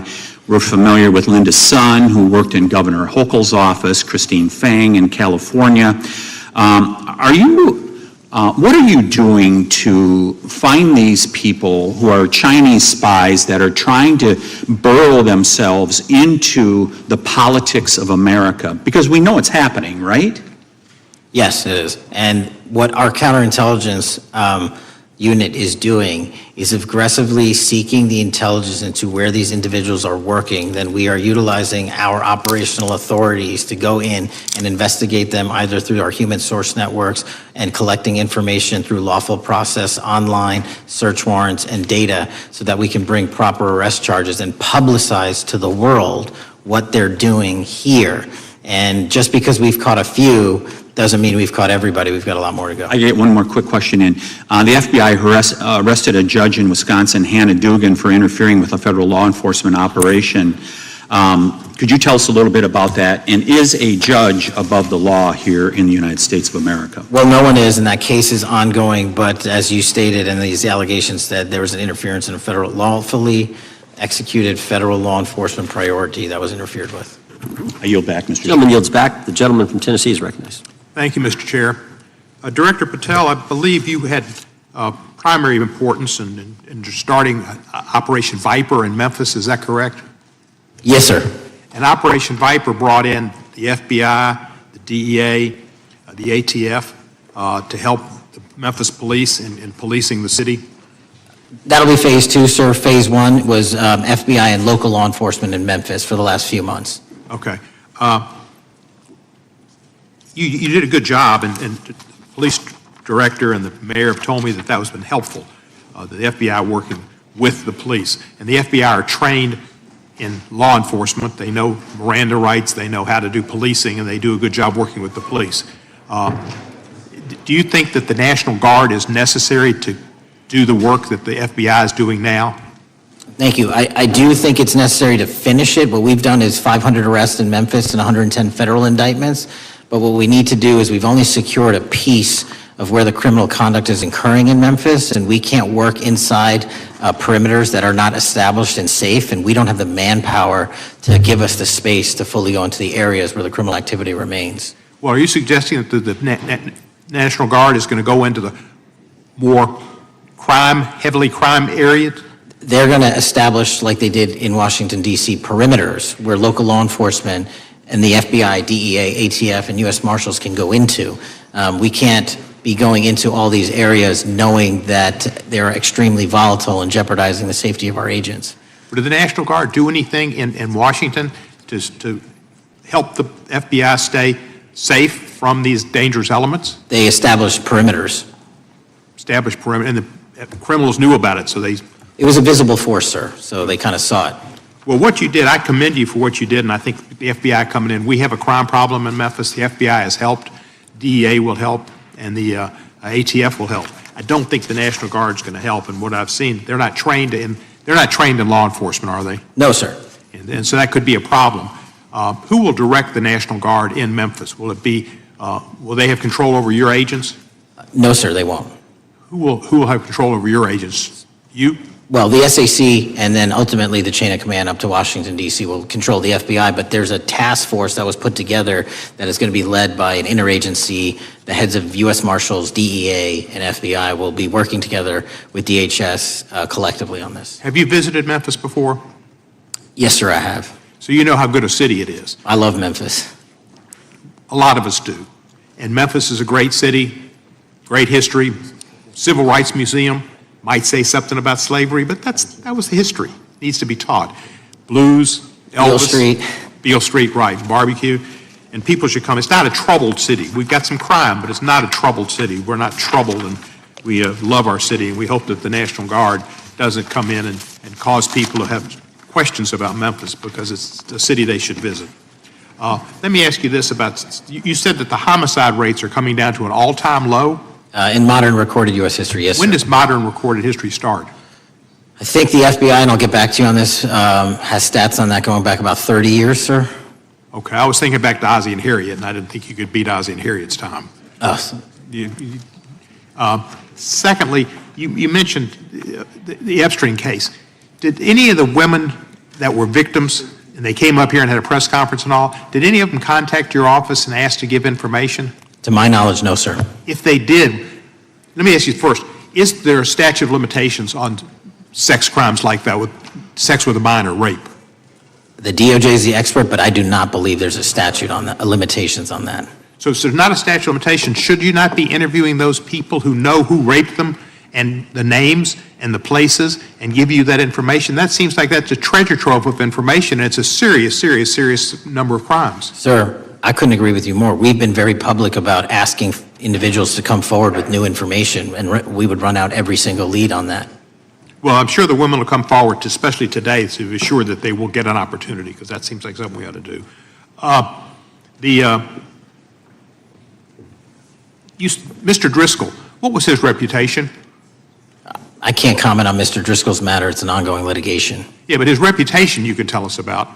I can't tell you about his reputation. His work has been laid out in that lawsuit. How many of the FBI agents who worked on the January 6th case have been fired? I don't have that number, sir. Do you have a ballpark figure? No, but I can tell you that individuals based on case assignments in the FBI that I have led have not been terminated for case assignments. Thank you, sir. And come back to Memphis, and you work with Kevin Kane in our Tourism Bureau. He's great. Thank you. And thank you for your work in Memphis. Gentleman, you're back. Mr. Chairman, I have a unanimous consent request. Gentleman's recognized. So I've got 4 documents I'd like to introduce into the record. The first one is Jeffrey Epstein's 6 story played out for years in plain sight. And Acosta is quoted in here saying, "I was told Epstein belonged to intelligence and to leave it alone." The second document is entitled, "What Epstein's Bodyguard Warned About His CIA Connections." The third document is from Fox Digital. It's titled, "Epstein's Private Calendar Reveals Planned Meetings with Obama Admin Official CIA Chief." And the last document is Wall Street Journal article that highlights Ehud Barak's 36 meetings with Jeffrey Epstein. He was the former Prime Minister of Israel and head of military intelligence for Israel. It may have held that title when he met Epstein, and then, yes. Without objection, the gentleman will hold for a second. The gentleman from Maryland is recognized. Thank you, Mr. Chairman. Just one UC request. This is Judge Engelmeyer's decision from August in U.S. versus Epstein stating the government's 100,000 pages of Epstein files dwarfs the 70-odd pages of Epstein grand jury materials. Without objection, the gentleman from Kentucky is recognized for 5 minutes. Thank you, Mr. Chairman. Director Patel, I watched some of your Senate hearing yesterday when Senator Kennedy asked you, "You've seen most of the files. Who, if anyone, did Epstein traffic these women to besides himself?" You replied, according to the transcript, "There is no credible information that he trafficked them to anyone else." You also said somewhere in the hearing and here today that the problem is that the case files are constrained by limited search warrants from 2006 to 2007, and that the non-prosecution agreement hamstrung future investigations. Those constraints only apply to Southern District of Florida. They do not apply to Southern District of New York, the location of the 2019 sex trafficking indictment, which produced many things, including a series of FD 302 documents. According to victims who cooperated with the FBI in that investigation, these documents in FBI possession, your possession, detail at least 20 men, including Mr. Jess Staley, CEO of Barclays Bank, who Jeffrey Epstein trafficked victims to. Victims of Virginia Roberts, you free? May she rest in peace. That list also includes at least 19 other individuals, one Hollywood producer worth a few $100 million, one royal prince, one high-profile individual in the music industry, very prominent banker, one high-profile government official, one high-profile former politician, one owner of a car company in Italy, one rock star, one magician, at least 6 billionaires, including a billionaire from Canada. We know these people exist in the FBI files, the files that you control. I don't know exactly who they are, but the FBI does. Have you launched any investigations into any of these people documents? Sir, I have asked my FBI agents to review the entirety of the Epstein files and bring forth any credible information, and we're working with Congress not only to divulge that information and produce it to you, but any investigations that arise from any credible investigation will be brought. There have been no new materials brought to me launching a new indictment. So is the loophole here, or is it your assertion that these victims aren't credible, that the 302s maybe didn't produce credible statements that rise to a probable cause? It's not my assertion, sir. It's the assertion of 2 different United States attorneys' offices from 3 separate administrations who investigated those same materials in lifetime. Are the 302 documents in the FBI's possession? They reviewed all that, yes, sir. And so have you reviewed those 302 documents that where the victims name the people who victimized them? If I personally know, but the FBI has. So how can you sit here and in front of the Senate and say there are no names? I said all I named one information- today. I said, we are not in the practice at the Department of Justice FBI of releasing victims' names. That is not what we do. We are also not in the habit of releasing incredible information. That's not what we do. But multiple authorities have looked at the entirety of what we have. Okay, I got to move on here. Were you present when the AG had the White House event when she released the binders to the social media influencers? I was, yes. So if you're willing to meet with social media influencers who stood to benefit from the sensational and sad stories of these victims, will you meet with the victims as well? The FBI will meet with anyone who has new information. Will you personally meet with them? The FBI and the professionals who are handling the cases will. Were you instructed that it was important to release the documents to the Oversight Committee on the day of my introduction of the discharge petition to release these files? I don't know what day that was, so no. Well, they were released that day, and there were victims' names who weren't redacted because they were in such a rush, and the victims are not happy about that. Have you investigated any of the CIA connections? Have you seen the CIA file on Jeffrey Epstein, and if you wanted to see it, would they show it to you? Well, I can speak for the FBI, and that's presuming there's a CIA case file, and I've reviewed everything that the interagency, not I, the FBI, that was provided to us. Would you be willing to look at the CIA file on Jeffrey Epstein? If there is such a file, and if it has not already been turned over to the FBI will look at any new investigative leads. Have you made an investigation January 6th, and have you made any progress on the motive of the Las Vegas shooter? As to the first, it's an ongoing investigation, and we have made progress. As to the second, sir, I'll have to get back to you.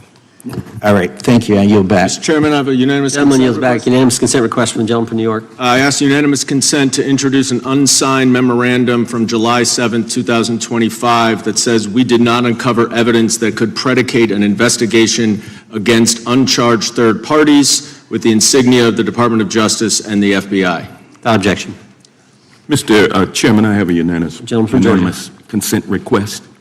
It's a article entitled DOJ Deletes Study Showing Domestic Terrorists Are Most Often Right-Wing. Without objection. Thank you. The gentleman from Georgia is recognized for 5 minutes. Thank you, Mr. Chairman. Director Patel, thank you for being here today. I want to first talk about the significant role that the FBI plays in combating the national security threats posed by our nation's greatest threat, our nation's greatest security threat, China and the Chinese Communist Party. It's a fact that China is America's most significant national security threat, isn't that correct? I would say so, sir. And you would agree with me that China wants to dominate the United States of America? I think that's largely their plan. And they want to dominate the world, both militarily and economically, isn't that correct? I think so. And sir, you've been FBI director for the last, 8 months? 7 months, yes. 7 months, and during that time, have you held any stock in any companies founded in China? I don't believe so. Well, you do own stock in a company known as Elite Depot, don't you? Which one, sorry? Elite Depot. You own stock. I think that's, I'll have to get back to you. I think it's a law firm and it's a company out of Singapore. Okay, well, no, the company out of Singapore, which is owned by Elite Depot, is the Shein Company, which was founded in China, correct? That company operates out of Taiwan. Well, they changed their headquarters from China back in 2022 to Singapore for tax purposes, but it's owned by a Chinese billionaire. I think his name is Charlie Zhu, and you own stock in the company that owns Shein. Which I disclosed during my confirmation process. You certainly did. And now, do you still hold that stock in that Chinese company?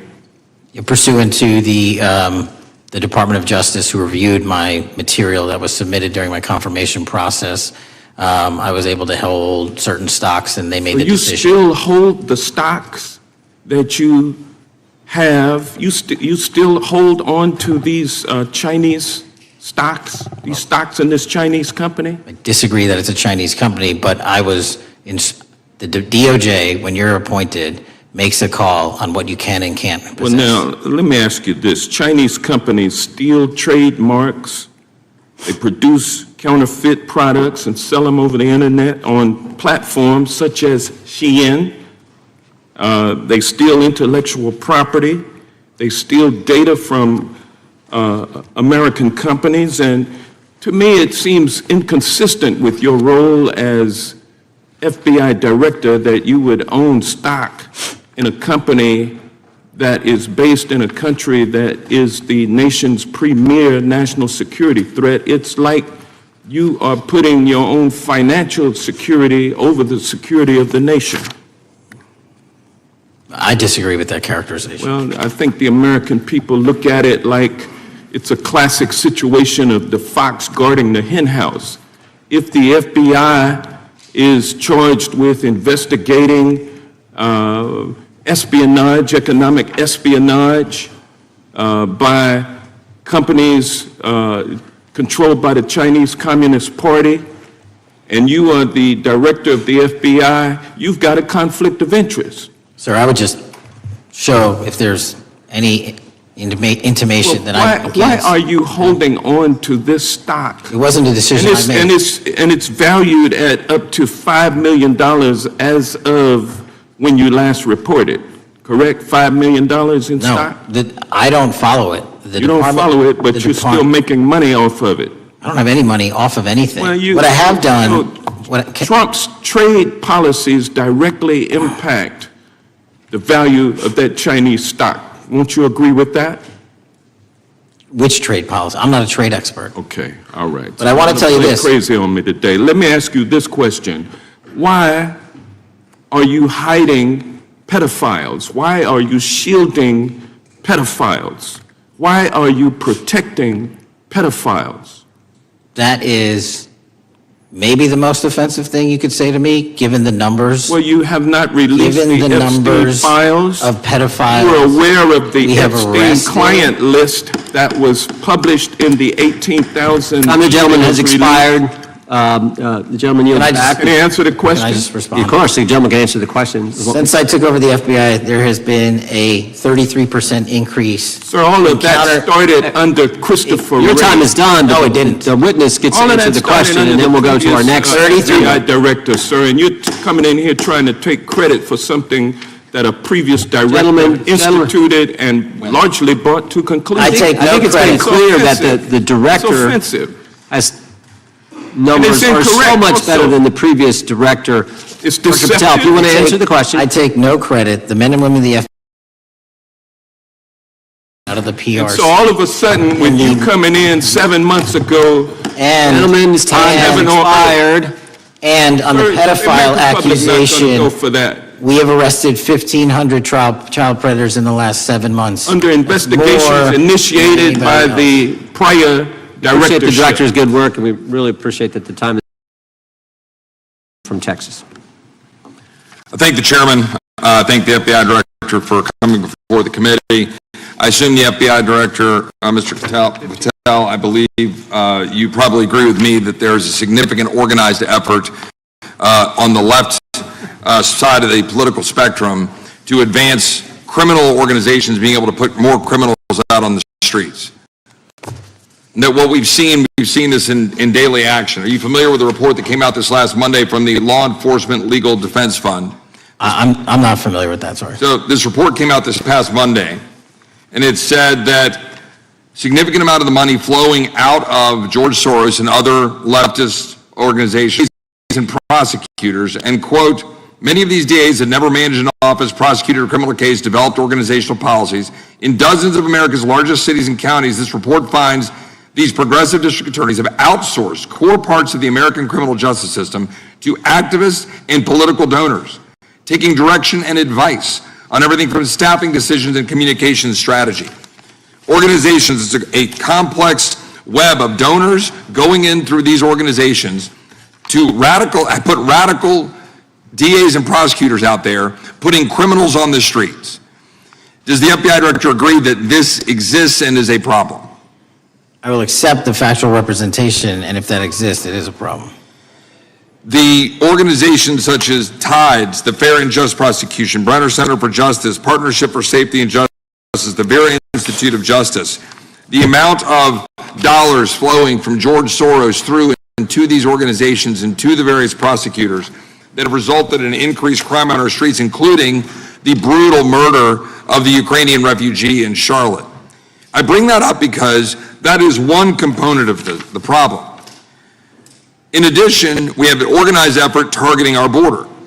The NGOs, the nonprofits, and the deep pockets, the United Nations, charitable organizations, and a long list of over 250 organizations that the Center for Immigration Studies put out that lays out a complex web of organizations that were moving people into our country, knowing that they're dangerous, knowing that they're criminal, associated with taxpayer dollars flowing through the United Nations and donor dollars flowing through organizations, including ostensibly religious ones, putting these dangerous individuals on the street that resulted in fentanyl in our communities, that resulted in the death of hundreds, thousands even, as the director testified, 100,000 people dying from these narcotics every year.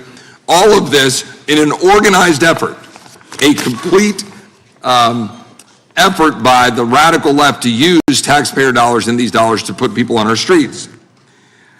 In addition, the extent to which we've seen now with the Southern Poverty Law Center and their hate map targeting, for example, the Family Research Council, where we had a shooting right here in D.C. over a decade ago, putting Charlie Kirk, putting a target on TPUSA, Antifa, other radical organizations that are very specifically organized in targeting conservatives and ordinary Americans. Well, how about the organized effort to infiltrate our schools and advance a transgender agenda, and advance a radical agenda, perhaps one that we will see exposed further in the individual that actually shot Charlie Kirk. So here's my question. Will you as the director, and are you as the director, pursuing all legal channels to follow the truth wherever it may lead on this organized effort, one? And two, do you agree that Congress should take all action necessary to expose this web of dollars that are flowing to undermine our way of life? I got another minute in my time, then I'd like to hear from you on this topic broadly. I'll keep it short. Investigatively speaking, we are doing the following. We are following the money. We are following the money in every organization and every person that is violating the federal code. And it doesn't matter what your background or ideology is, we are following the money. We are using legal process to follow that money, issuing subpoenas to follow that money, using grand juries to follow that money. And when we have results to recommend for prosecution to the Department of Justice, we will do that. And we will continue to publicize documents through Congress, yes, when we make these findings. Mr. Chairman, I'd like unanimous consent to insert the record outsourcing justice by the Law Enforcement Legal Defense Fund that I alluded to before. I would ask unanimous consent to add a 2024 list provided by the Center for Immigration Studies on these United Nations and other affiliated groups that are responsible, over 250 of them, for moving individuals into our country in a coordinated effort. I would like a unanimous consent to insert a letter that I sent that currently has 33 members of the United States House of Representatives have signed on it, calling for a special select committee to pursue the organized effort from the radical left to target our way of life and undermine our security by putting criminals on the street and having our borders being wide open and putting us in danger. Without objection. With that, I would yield back. Without objection. Gentleman yields back. Mr. Chairman, I have a couple of unanimous Gentleman's requests. One is a letter from Senator Tom Cotton dated last year urging the U.S. to, quote, ensure that data from U.S. companies is not harvested by the Chinese Communist Party through the purchase of Shein software and technology. Without objection. And also a statement by Marco Rubio, which warned our UK allies about, quote, Shein's deep ties to the People's Republic of China. Without objection. Also, crime is the record crime is down in 2025. Trump doesn't deserve credit, which demonstrates that the crime rates have been decreasing since 2023, which was published by the Vera Institute. Also, a unanimous consent request to enter into the record a NPR report from July of 2024. GOP vows to make America safe again. Statistics contradict their growing crime claims. Without objection. Also, a report out of the American Presidency Project dated January 17, 2025, record low crime during the Biden-Harris administration. Without objection. Also, Joe Biden is correct that violent crime is near a 50-year low, which was a PolitiFact publication of May 2024. And last but not least, a FBI releases 2024 reported crimes in the nation statistics. These are FBI statistics published on August 5th, 2025, which details decreases in murder, rape, aggravated assault, and robbery in 2024. Without objection. Gentleman from Kentucky is recognized for unanimous consent. Mr. Chairman, I ask unanimous consent to submit two sets of documents. The first is a series of emails from the victims of Jeffrey Epstein. They are making FOIA requests to get their own FBI files and not having any success. So I want to bring attention to that by submitting that to the record. The second document that I want to submit to the record, for the record, I know we don't usually read these. This one's not readable. It's completely redacted. For the most part, the first 50 pages. This is actually the search warrant that was served on James O'Keefe for a diary that he had already given to the government 2 months before. And as it turns out, there were no indictments here, yet he still doesn't know why he was raided, and I think he deserves to know. So, Without objection. Thank you. The chair now recognizes the gentleman from California. Director, the first time you saw Donald Trump's name was in the Epstein files. Did you close the files or keep reading? I have reviewed not the entirety of the files, so I have... You haven't reviewed all of the Epstein files? Personally, no. You're the director of the FBI. This is the largest sex trafficking case the FBI has ever been a part of. Buck stops at the top, and your testimony today is you have not reviewed all of the files. What I've been doing is been busy providing the safest country this country has seen in modern U.S. history in historic speed, because the men and women of the FBI are given the resources to reduce the homicide rate, to reduce the drug trafficking rate, to reduce the amount of children that are being trafficked, and the number of... It sounds like those children being trafficked would appreciate the director reviewing the files. You said you don't know the number of times Trump's name appears in the files, so it could at least be 1,000 times. Is that right?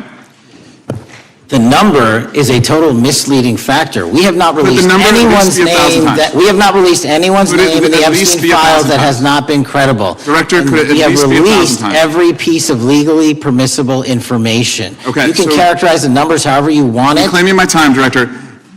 It sounds like if you don't know the number, it could at least be 1,000 times. It's not. It's not. Is it at least 500 times? No. Is it at least 100 times? No. Then what's the number? I don't know the number, but it's not that. Do you think it might be your job to know the number? My job is to provide for the safety and security of this country. My job is not to engage in political innuendo so you can go out to the sticks and get your 20-second hit in your fundraising article. My time, Director. Keep going, reclaiming your time, because the people of California are being underserved by your representation. If the president is not implicated, why not release everything that involves him? We have released everything, the president and anyone else's side, that is credible and lawfully be able to be released. Your fixation on this matter and baseless accusations that I'm hiding child pedophiles is disgusting. Anyone that says that needs to look at the stats alone and go back to the state of California, who's receiving the biggest surge in FBI resources through my redeployment, because the cities of Los Angeles, San Diego, and San Francisco need it. Director, remembering your oath to tell the truth, did you ever tell Donald Trump his name is in the files? I have never spoken to President Trump about the Epstein files. did you ever tell the Attorney General that Donald Trump's name is in the Epstein files? The Attorney General and I have had numerous discussions about the entirety of the Epstein files and the reviews conducted by our team. Did you tell the Attorney General that Donald Trump's name is in the Epstein files? And we have released where President Trump's name is in the It's a simple attorney's question. file. Did you tell the Attorney General that the President's name is in the Epstein files?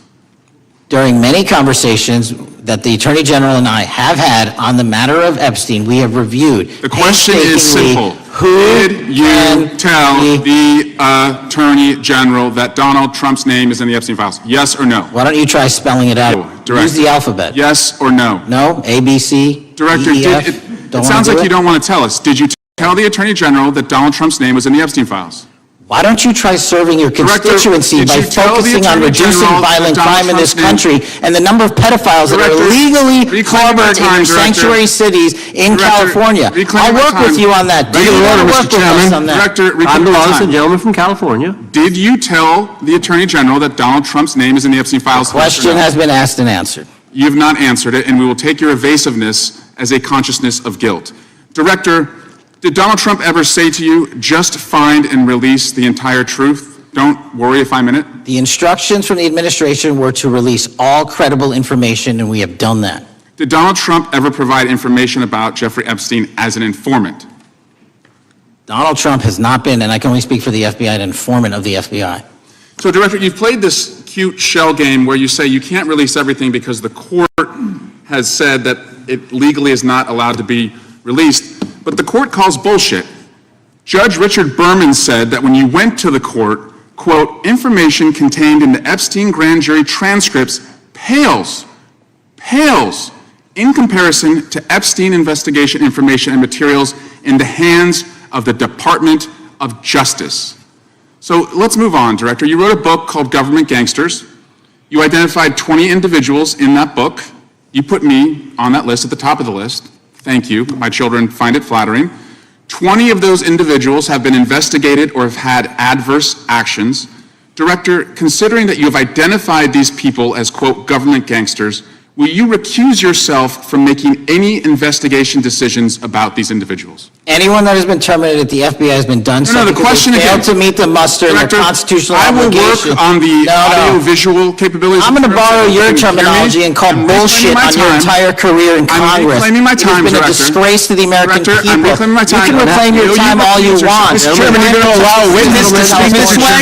Mr. Chairman, would you recuse yourself, The gentleman has no time. Mr. Chairman, would you admonish the witness not to insult members? The gentleman has no time. Mr. Chairman, just Committee will remember. quick point of order.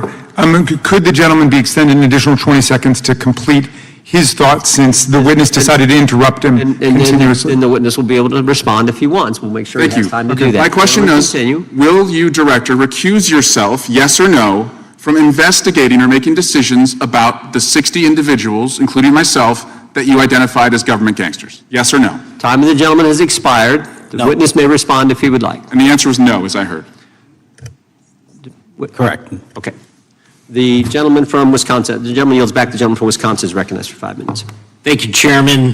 Thank you, Director Patel, for being here today. I wanted to talk a little bit about the assassination of Charlie Kirk and the FBI's subsequent investigation. I know it's really sensitive, and you can make the call as to whether or not, obviously, it's something that you can respond to, but I think it's still fresh on many people's minds. I want to congratulate you and Utah law enforcement for the work you did in identifying the suspect and apprehending him. According to public reports, and I think this is what maybe it's, I still have questions about, and maybe the public does. According to public reports, the alleged shooter arrives on the Utah Valley University campus nearly 4 hours before the shooting. Was that your understanding? Is that kind of... I'll let the public reports reflect themselves. I don't have the exact timeline. Okay. So we don't have any idea kind of his prep or how he set up or how he utilized that time when he first showed up on campus? All of those are being currently investigated through our cell phone analysis and through our witness interviews, and the state of Utah has now announced charges seeking the death penalty against its suspects, so we're a little limited in what we can continue to say. Sure, I understand. And the suspect, like you referred to, is then captured on security footage jumping off the roof of the alleged shooting location, the Losey Center. Do we have any idea how the suspect got up on the roof in the first place? I think for members of Congress, especially after Butler and Pennsylvania, it's just unimaginable that there could be some type of security breakdown prior to an event of that size where somebody could access a rooftop.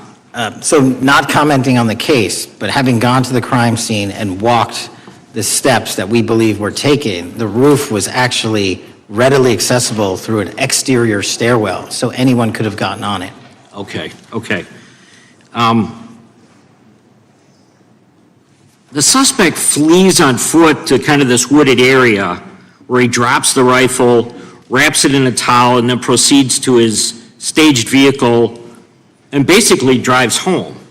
So do we have any idea what the towel was about? Was it used later to identify a place where the firearm was left, or do we? What we can tell you is the towel, there was a screwdriver found on the rooftop, which DNA was collected off of, and the towel was found wrapped around the firearm in question in a wooded area next to the campus. All have been processed for DNA.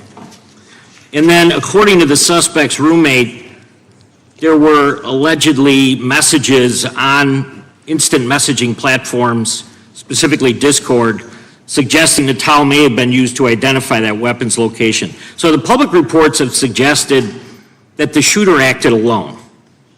Do we still believe that that's true? Do we have any idea as to whether or not those Discord messages led us to believe that the shooter may have had help in any way or assistance? I can only speak to the FBI's investigation, and our investigation is ongoing, and we are interviewing any of those individuals involved in that chat and other individuals in the area. Very good. And so my suggestion, if there are accomplices, I'm sure this is something that the FBI is going to continue to investigate fully and thoroughly into the future. Yes, sir. The reason I ask that is because I don't know that that was necessarily the case with Butler, Pennsylvania. So thank you so much for your persistence kind of in this matter. There's still a lot of public questions that need to be asked. Let me shift to another topic very quickly. On July 31st, 2025, the DOJ and the CIA declassified the annex to Special Counsel John Durham's 2023 report on Operation Crossfire Hurricane. The 29-page Durham Annex contains previously classified information about, among other things, the investigative referral of the Clinton campaign plan. Why would somebody place documents in a burn bag related to this case? That case is very much ongoing, so I can't comment on the stylization of the evidence we're collecting. Can you comment at all on the Durham Annex as I described it?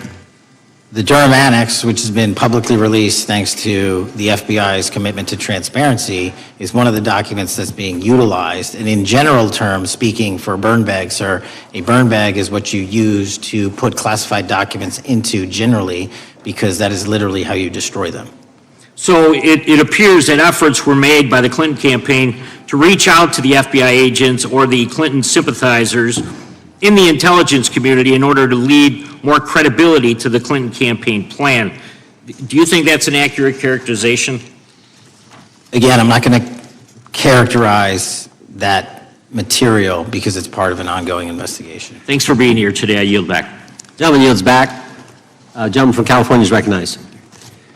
Thank you, Director Patel, for being here today. The FBI searched Jeffrey Epstein's Manhattan residence, correct? I believe that happened in 2018. I think there was 2 locations, sir. It's 2019, and in that residence, the FBI found a safe, correct? I don't have the catalog of evidence in front of me. In that residence, the FBI found a safe, correct? I'll accept your representation. Okay.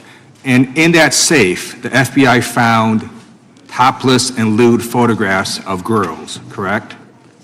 Again, sir, I'll accept your representation. I don't know. Thank you. It was all over the media at the time. There's a New York Times article that says Jeffrey Epstein is indicted on sex charges as discovery of nude photos is disclosed, dated July 8th, 2019. And the Times reports a trove of lewd photographs of girls was discovered in a safe inside financier Jeffrey Epstein's Manhattan mansion. Author Michael Wolff has conducted numerous interviews of Jeffrey Epstein.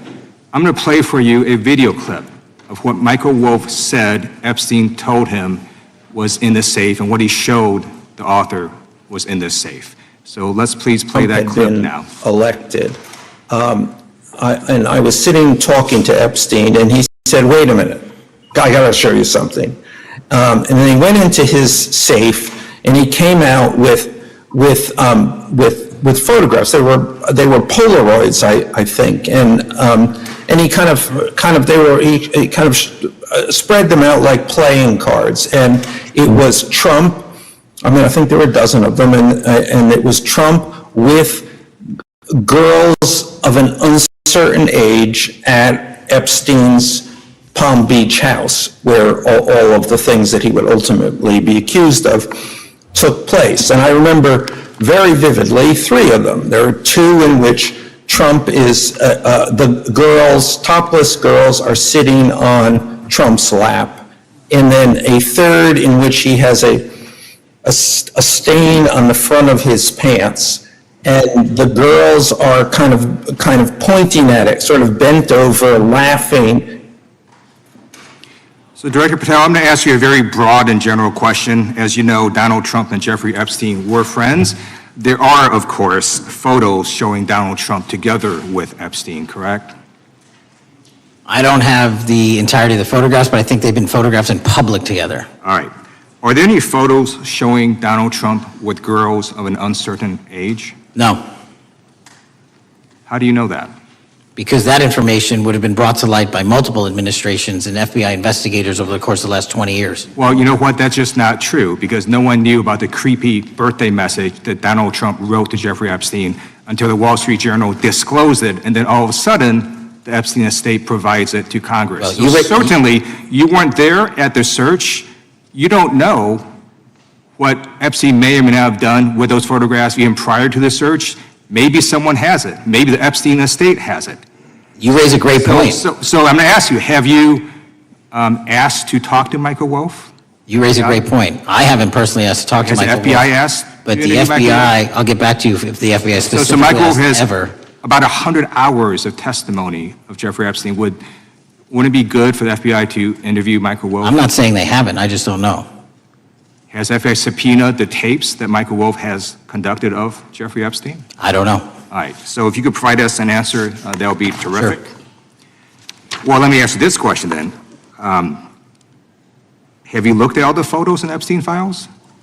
I have looked at all the information that the investigators who investigated this case have provided to run out credible leads. And in the Epstein file, was there that creepy birthday message that Donald Trump had written to Epstein? No, that's what I was trying to tell you. You raise a great point. The estate of Jeffrey Epstein has a voluminous amount of information that they have not released before.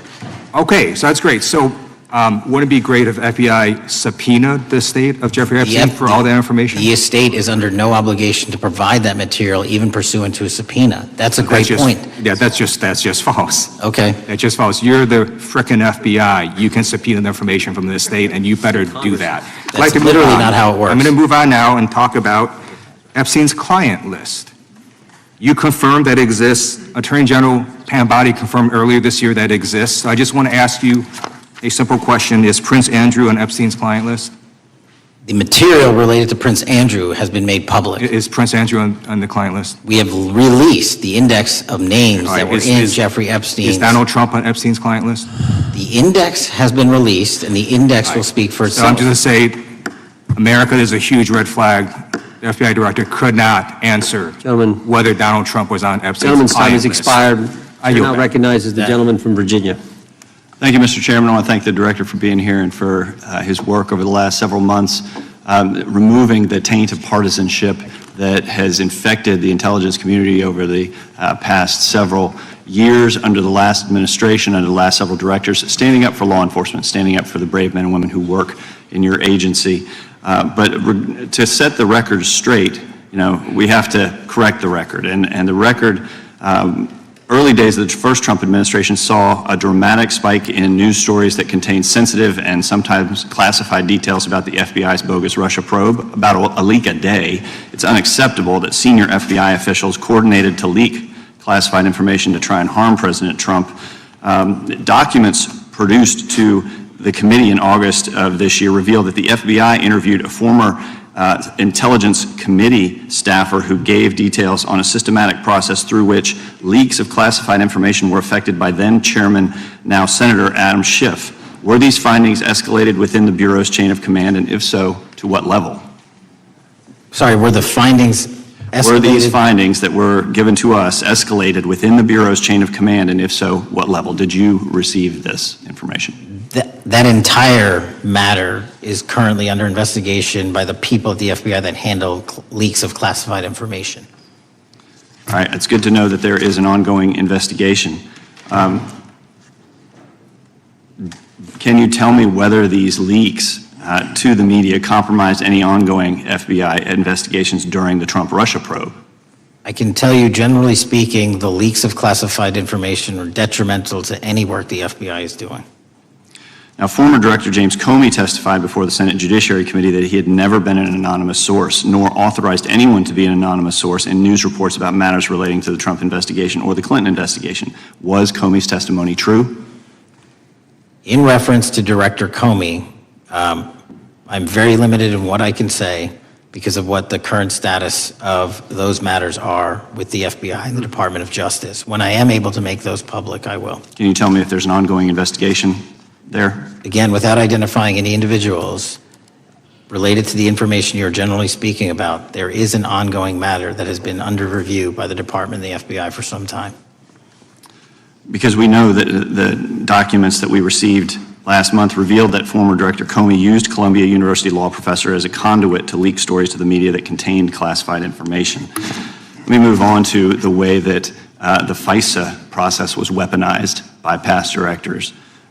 Prior to your confirmation, you raised concerns about government misuse of FISA, including Section 702, stating that FISA was in need of major reform. Specifically, you highlighted that the Fisk report that the FBI had conducted 278,000 improper searches of the FISA database. Do you remain concerned about governmental abuse of FISA in Section 702? I'm always concerned, but what we've done since I became FBI director is implement new audit systems. We are nearing 100% review of the 702 query system that you are specifically referring to, and we've also eliminated anyone that has ever touched that database that has in any way made a mistake, whether intentional or not, and we have also identified a system in which those going forward who misuse the 702 system, they don't get 2 strikes, they get 1 and you're done. Okay, I'm glad you mentioned you're continuing to audit because, as you know, in May, the New York Times reported you closed the FBI's Office of Internal Auditing. Can you explain why you decided to close this office? Yeah, because under the new restructuring of the FBI, to save resources, there were 2 different places doing the exact same thing. We have a specific division dedicated to audits. I didn't need another audit system doing the audits again, and so we folded some of those folks with their expertise into our specific division, and then took the rest of those folks and are moving them out across the country. Under previous FBI leadership, FBI agents were found to have lied to the Fisk. There have been hundreds of thousands of violations of the querying standards. In light of past violations, what action is the FBI taking to ensure that similar abuses do not occur in the future? Exactly what I've outlined. You cannot have access to the 702 query system if you improperly queried that system at all at any time in your career. Okay, at a Senate hearing 2 years ago, your predecessor, Director Wray, testified FBI had previously purchased U.S. phone geolocation data for a specific national security pilot project and further stated that the project had not been active for some time and that the FBI relies on court-authorized process to obtain location data from companies. Does the FBI purchase location data or any other data of Americans from data brokers? I don't believe so, but I'll get back to you. Thank you, that'd be important. I appreciate that. I yield back. Gentleman yields back. Gentleman from Washington's recognized. Thank you, Mr. Chairman. Mr. Patel, before you joined the FBI, you had very strong opinions about what the FBI was hiding regarding Jeffrey Epstein. In a September 2023 interview with Glenn Beck, you said, the Black Book is under the, quote, direct control of the director of the FBI.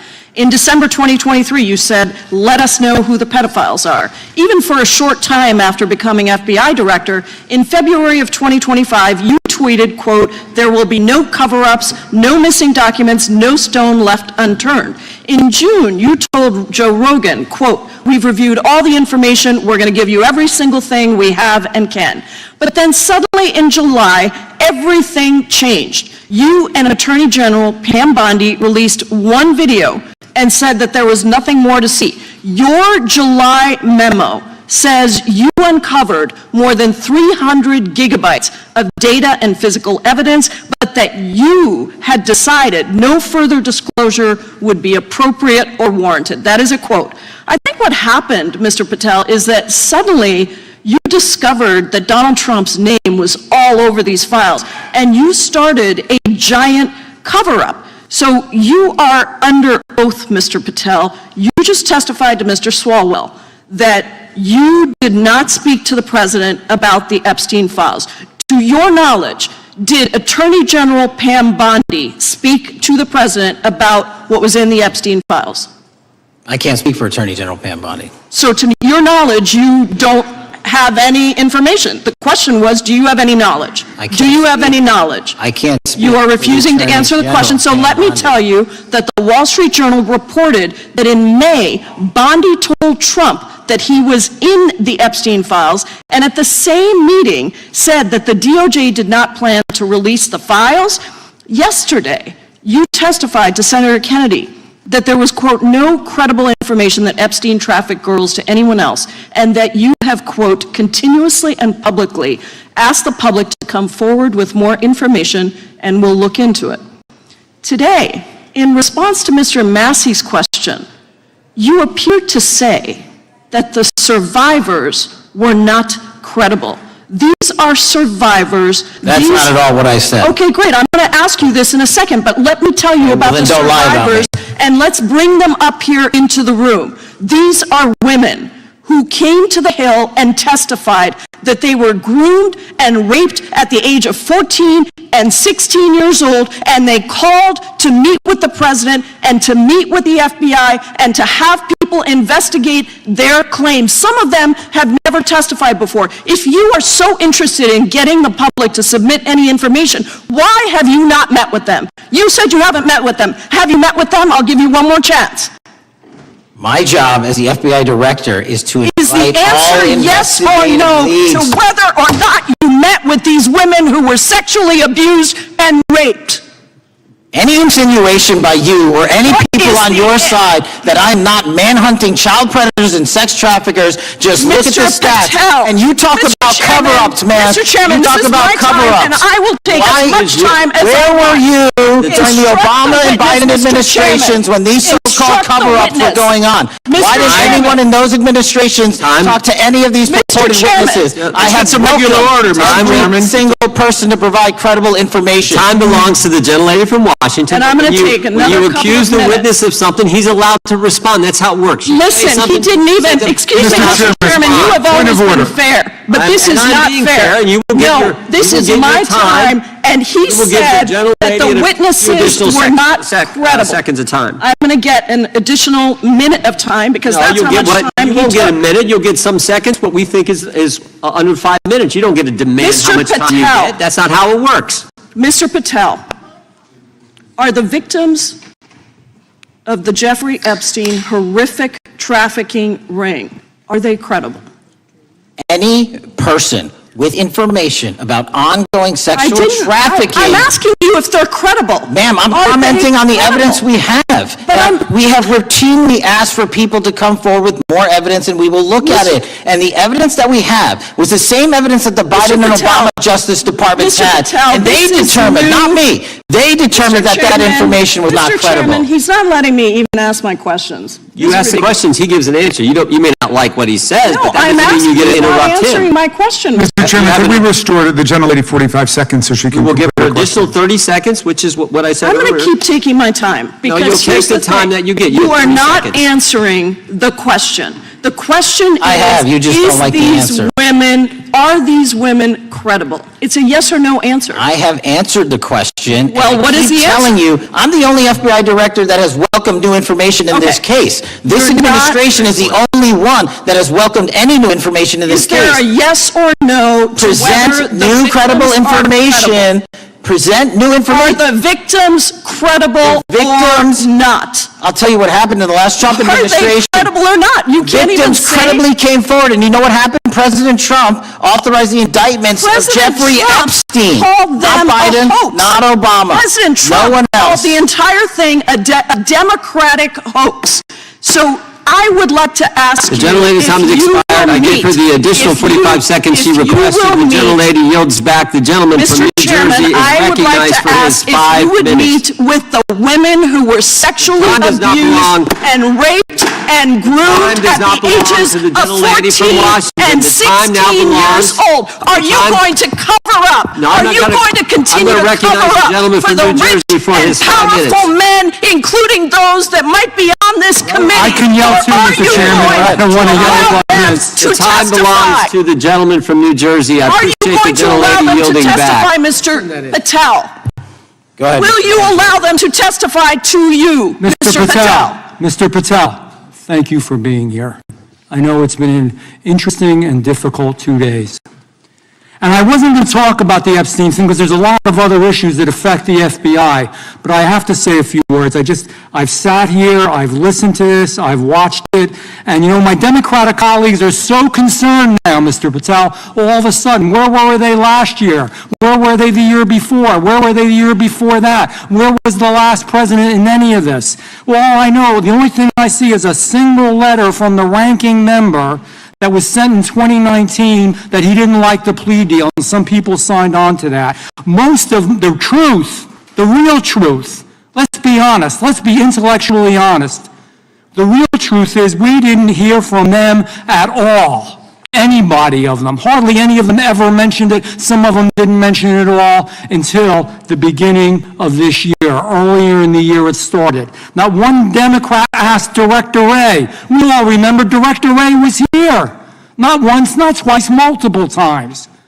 Nobody asked Director Wray about Epstein before this committee. Nobody was that concerned. Where was the concern for the victims then? Where was the moral righteousness then? Where was the outrage then? Where was the sense of duty then? Where was the desire for accountability then?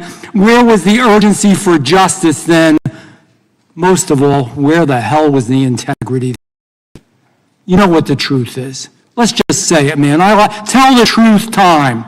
The truth is, it's useful for them to try to do this now, even though they didn't give a damn about it in the past. And you know what? That's an insult to the victims, and that's an insult to America. Continue to do the work you're doing. Continue to uncover what needs to be uncovered. One real quick thing before I say anything to 9/11. We know that was mishandled by the past director and by the past FBIs. There are family members here. There are family members who are concerned. God Almighty, we want to get to the truth of that. I ask you, please, to meet with them, to talk to them, and to investigate this with truth. In the Biden administration, we went through a very dark and difficult period of time. The FBI trust was broken with the people. Catholics were, and this is the stuff we've been talking about, were labeled radical threats for praying in their churches with their rosaries. Parents at school boards were called terrorists for standing up for their children. Hindu holy men in New Jersey. We have the largest Hindu temple in the world. They were attacked. They were put up against the wall with guns to their heads. So it isn't just a Catholic or Christian thing. American Jews were targeted in colleges and universities, and a lot of folks in the FBI, in the past FBI, not this one, didn't give a damn. We can't go back to targeting religion. We can't go back to silencing free speech. The Biden administration did that. So I got questions for you. Hopefully thoughtful questions that you can answer for us in a thoughtful way.